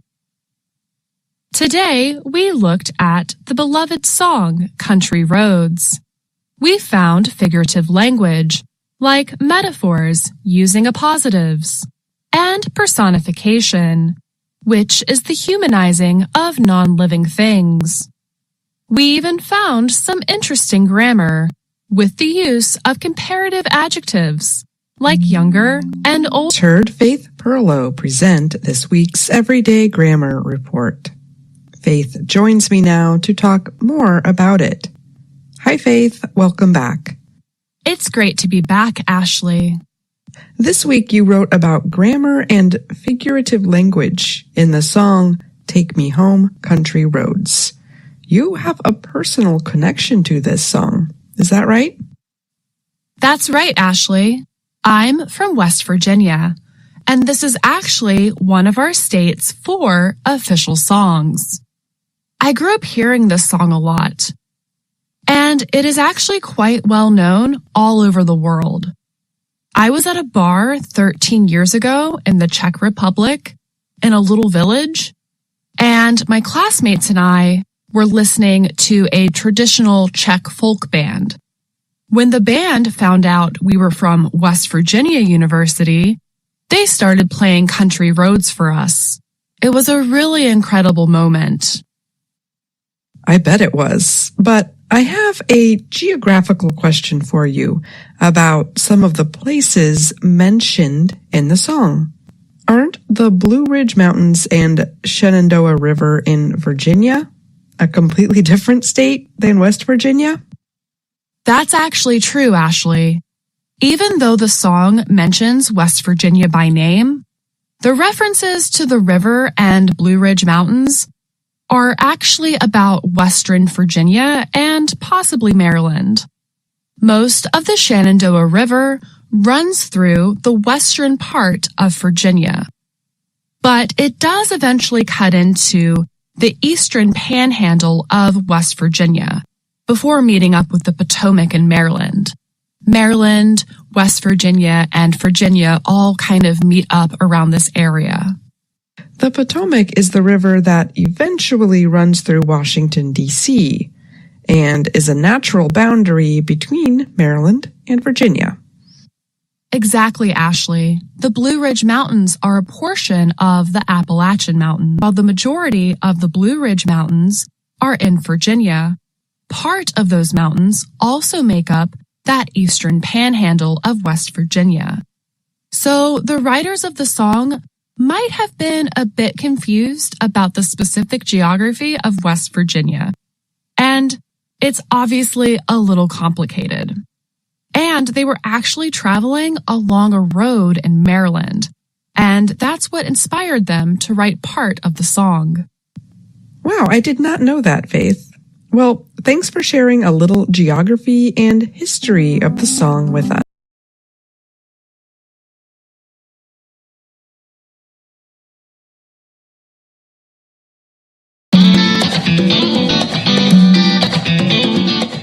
Welcome to Learning English, a daily 30-minute program from the Voice of America. I'm Ashley Thompson. And I'm Dan Novak. This program is designed for English learners, so we speak a little slower, and we use words and phrases especially written for people learning English.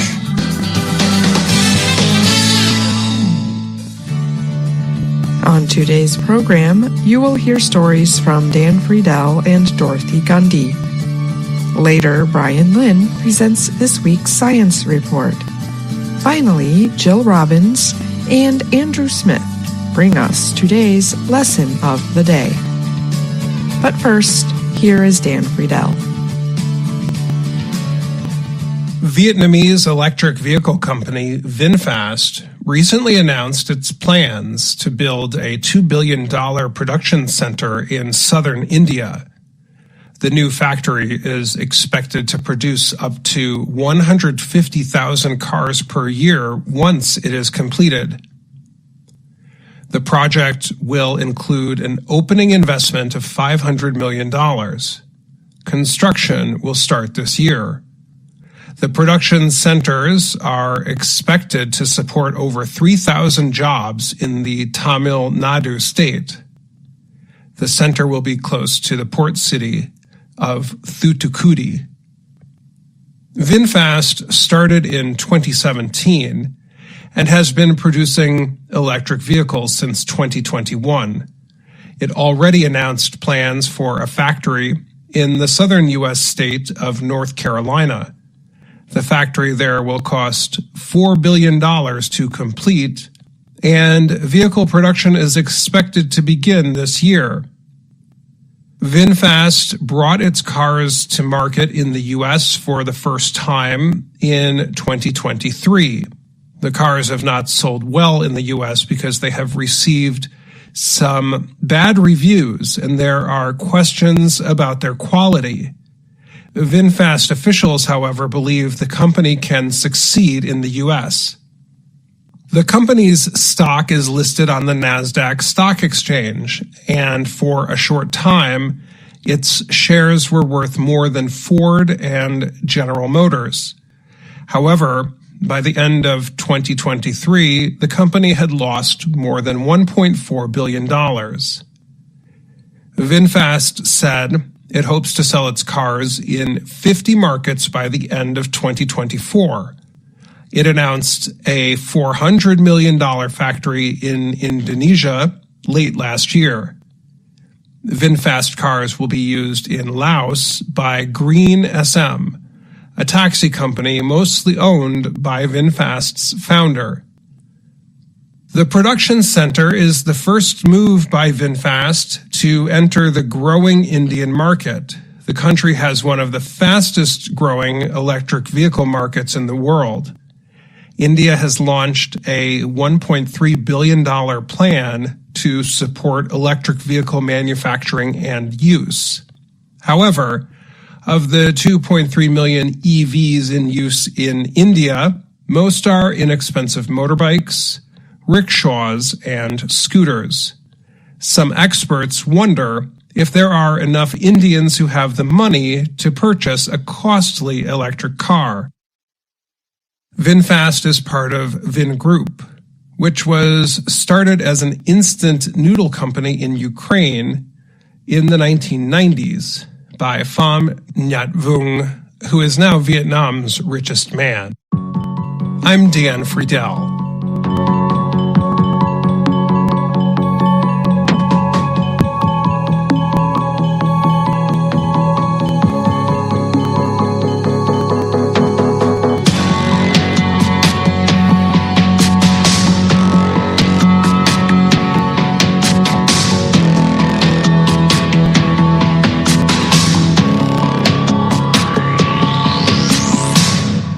On Monday, Americans celebrate Martin Luther King Jr. Day. In this next report, Dorothy Gundy tells us a bit about the life and work of the civil rights activist. Martin Luther King Jr. was an American leader of the civil rights movement in the 1960s. King is remembered for his non-violent protests against the unequal treatment of African Americans. His actions led to equal rights laws for all people. In addition to being an activist, King was a scholar and religious leader, a pastor in the Christian Baptist Church. One of the most famous events related to him came in 1963. That year, more than 250,000 people gathered in Washington, D.C. for the March on Washington. King spoke to them on the steps of President Abraham Lincoln's memorial. He delivered a historic address known as the I Have a Dream speech. One of the most famous lines from the speech reads, "I have a dream that one day little black boys and black girls will be able to join hands with little white boys and white girls as sisters and brothers." King's actions helped pass the Civil Rights Act of 1964. The law ended the legal separation of people by race in public places. The act also banned job discrimination on the basis of race, color, religion, or national origin. King and other activists watched the president sign the law.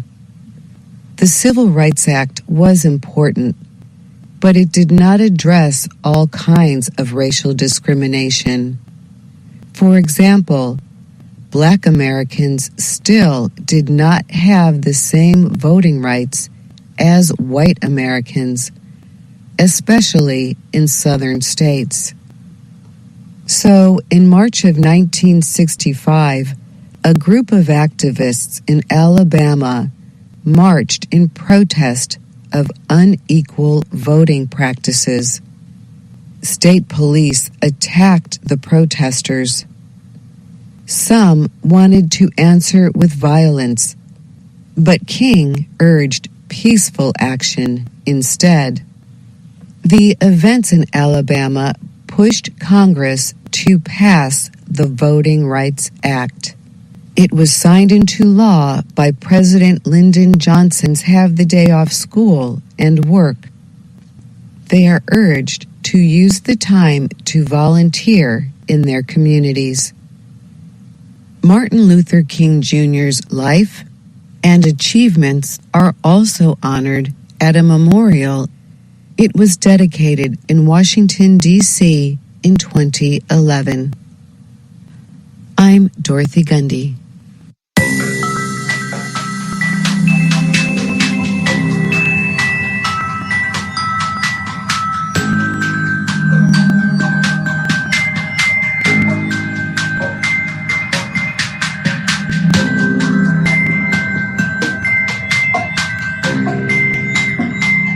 Time since NASA's Apollo 17 mission in 1972 is called Artemis.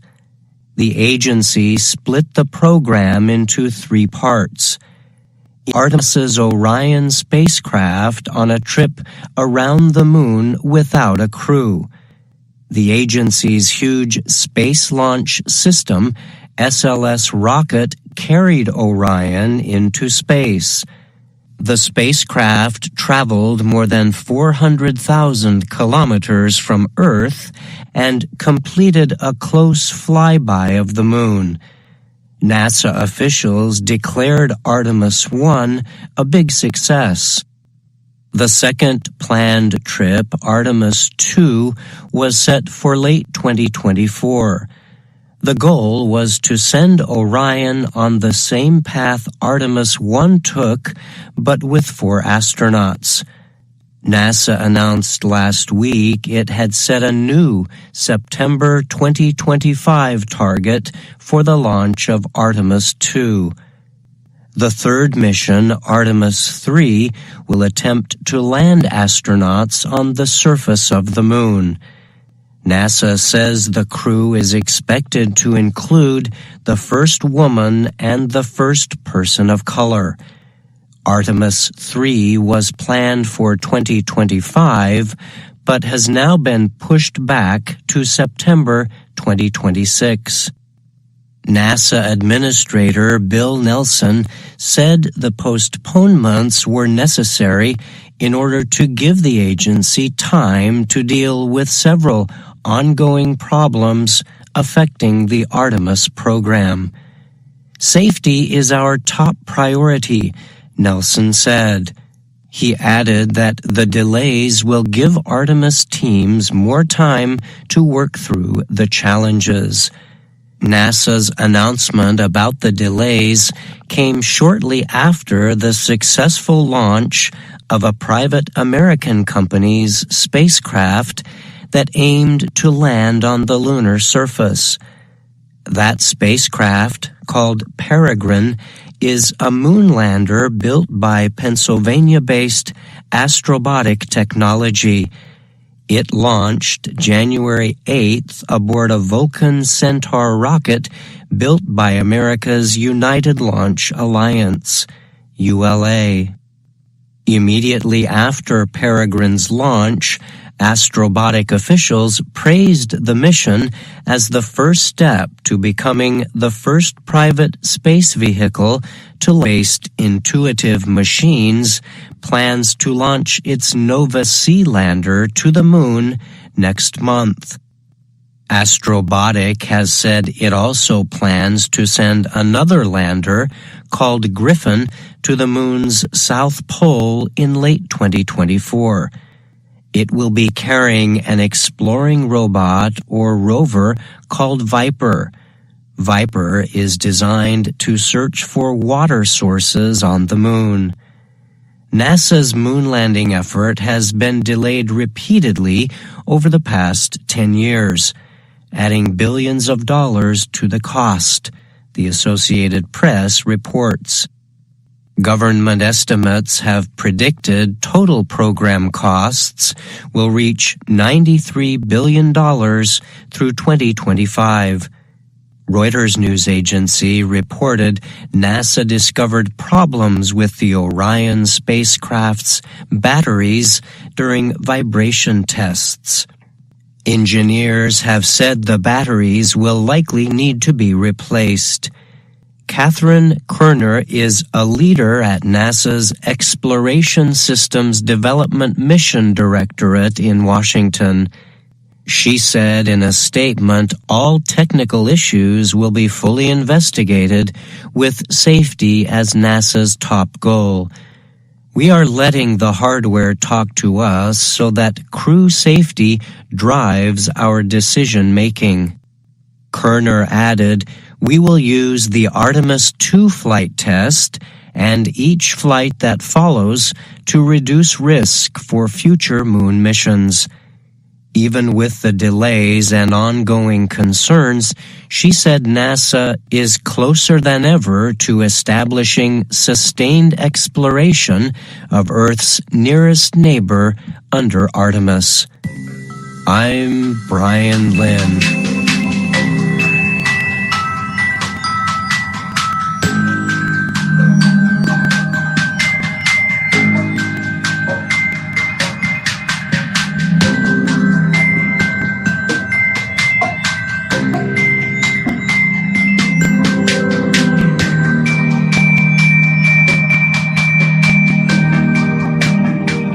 Brian Lynn is here now to talk more about his science report. Thanks for joining me today, Brian. Of course, Ashley. Glad to be here. In this week's report, you described some changes to NASA's moon mission plans. Would you say these announced changes, which relate to the timing of planned flights, came as a surprise? Well, on the one hand, I would say it was kind of a surprise, just because only weeks ago NASA was talking about looking forward to another test flight this year of its Orion spacecraft. And this time, the flight was to include astronauts also riding aboard Orion on a distant trip around the moon, which the agency seemed very excited about. But these Artemis missions have already faced delays, and NASA says these are necessary to resolve remaining issues to ensure safe and successful flights. Has NASA identified specific issues that set for the moon missions would simply not give engineers enough time to deal with these issues? Okay, thanks again for joining me, Brian. You're welcome. Thank you, Ashley.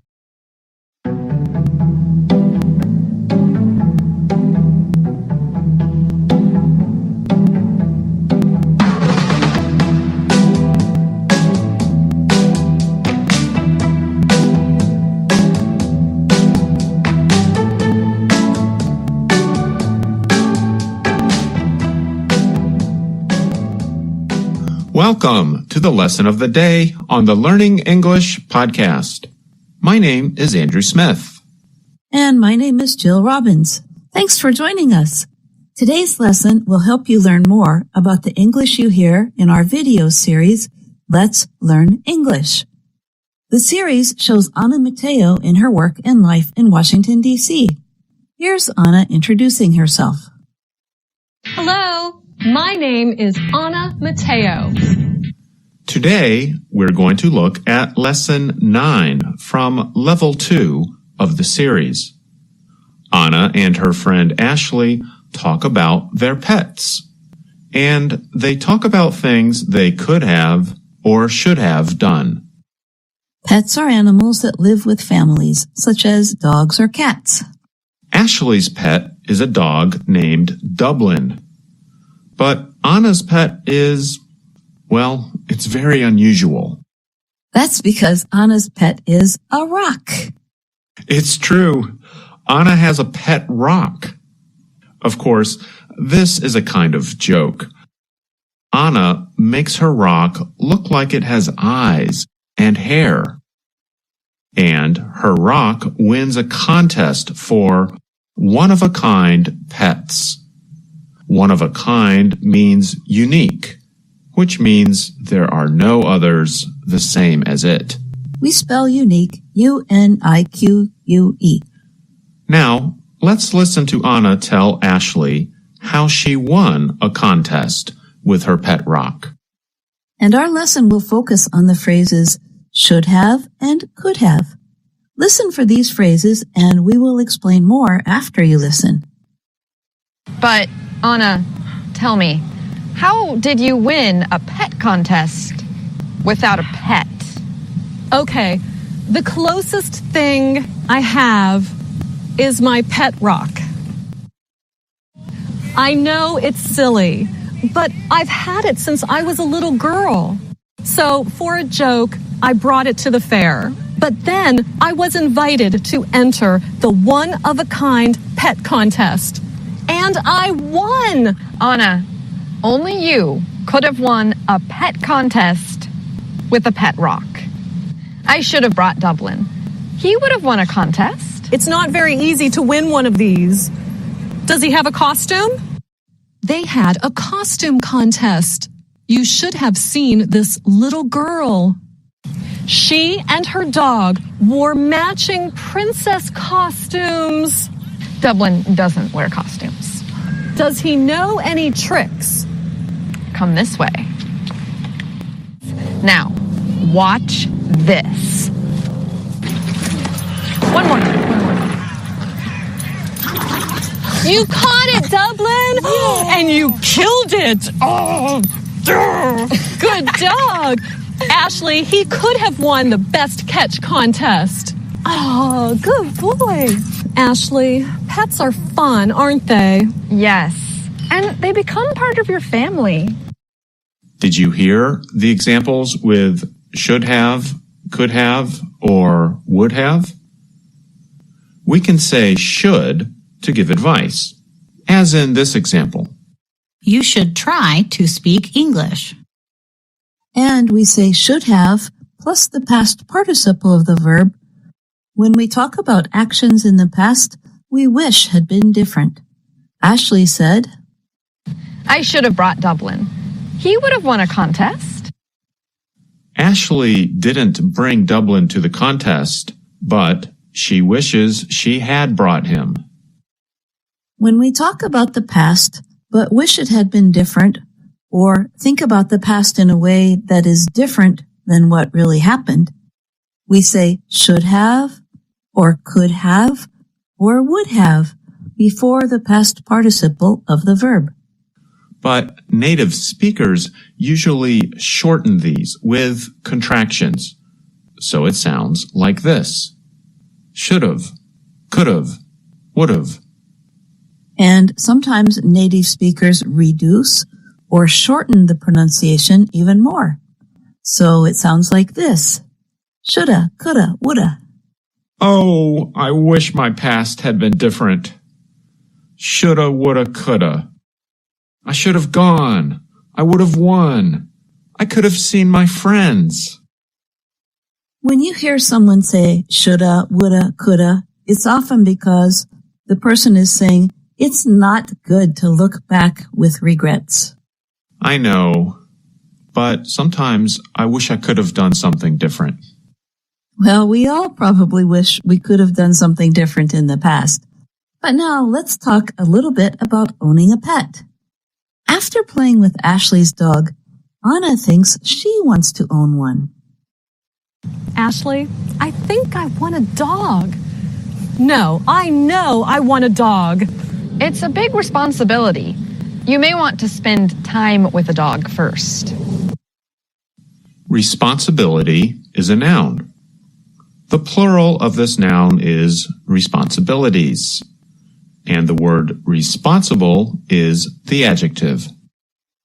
And responsibly is the adverb. We often use the preposition for after the adjective responsible. Jill, what are some of the things you are responsible for at your home? Well, I shop for the food, and I cook quite a lot, and I also feed the dog and take the dog for walks and give the dog baths. That's a lot of responsibility, isn't it? Well, it sounds like you do have a lot of responsibilities or things you are responsible for.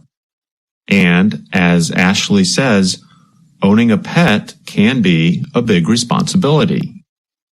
When you own something, that means it is yours. It belongs to you. The state of owning something is called ownership. Jill, you have a dog. What responsibilities come with pet ownership? And I'd like to say that I think my dog thinks she owns me. Well, first there are the basics. You have to make sure your pet has enough food and water and stays healthy. Sometimes you need to take your pet to the veterinarian, which means an animal doctor. And you have to protect your pet from danger, such as other animals or getting hit by a car. And then, especially for pets like dogs and cats, you should be nice to them and try to make them happy by petting them and speaking to them in a nice voice. I've heard you speaking in a very sweet way to your dog, Jill. And I noticed you used the verb pet. So that means we pet our pets. That's right. To pet means to gently touch and move your hand over an animal's hair or fur. Most dogs love to be petted. But you have to be careful because not all pets like to be petted. There are some dogs and cats that don't like to be touched or that only want their owner to touch them. We can say that those animals are very touchy. If someone or some animal is touchy, that means they are very sensitive and can become upset or angry very easily. My dog was like that when we first got her. That's because she was a rescue, a dog who had other owners who didn't want her or could no longer keep her. Yes, we talk about animals being rescued when someone new takes them into their home. It takes some time for the animals to adjust to the new home. So don't touch a touchy pet, but please pet the pets that want to be touched. Isn't English fun? We hope our lesson of the day has been fun for you. And we invite you to write to us about any pets that your family and friends have. And do your pets like to be petted? I used to have a turtle. I don't think it really cared if I petted it. Probably not. You can email us at learningenglish@voanews.com. And remember that you can also find us on YouTube, Instagram, and Facebook. Thanks for listening. I'm Jill Robbins. And I'm Andrew Smith.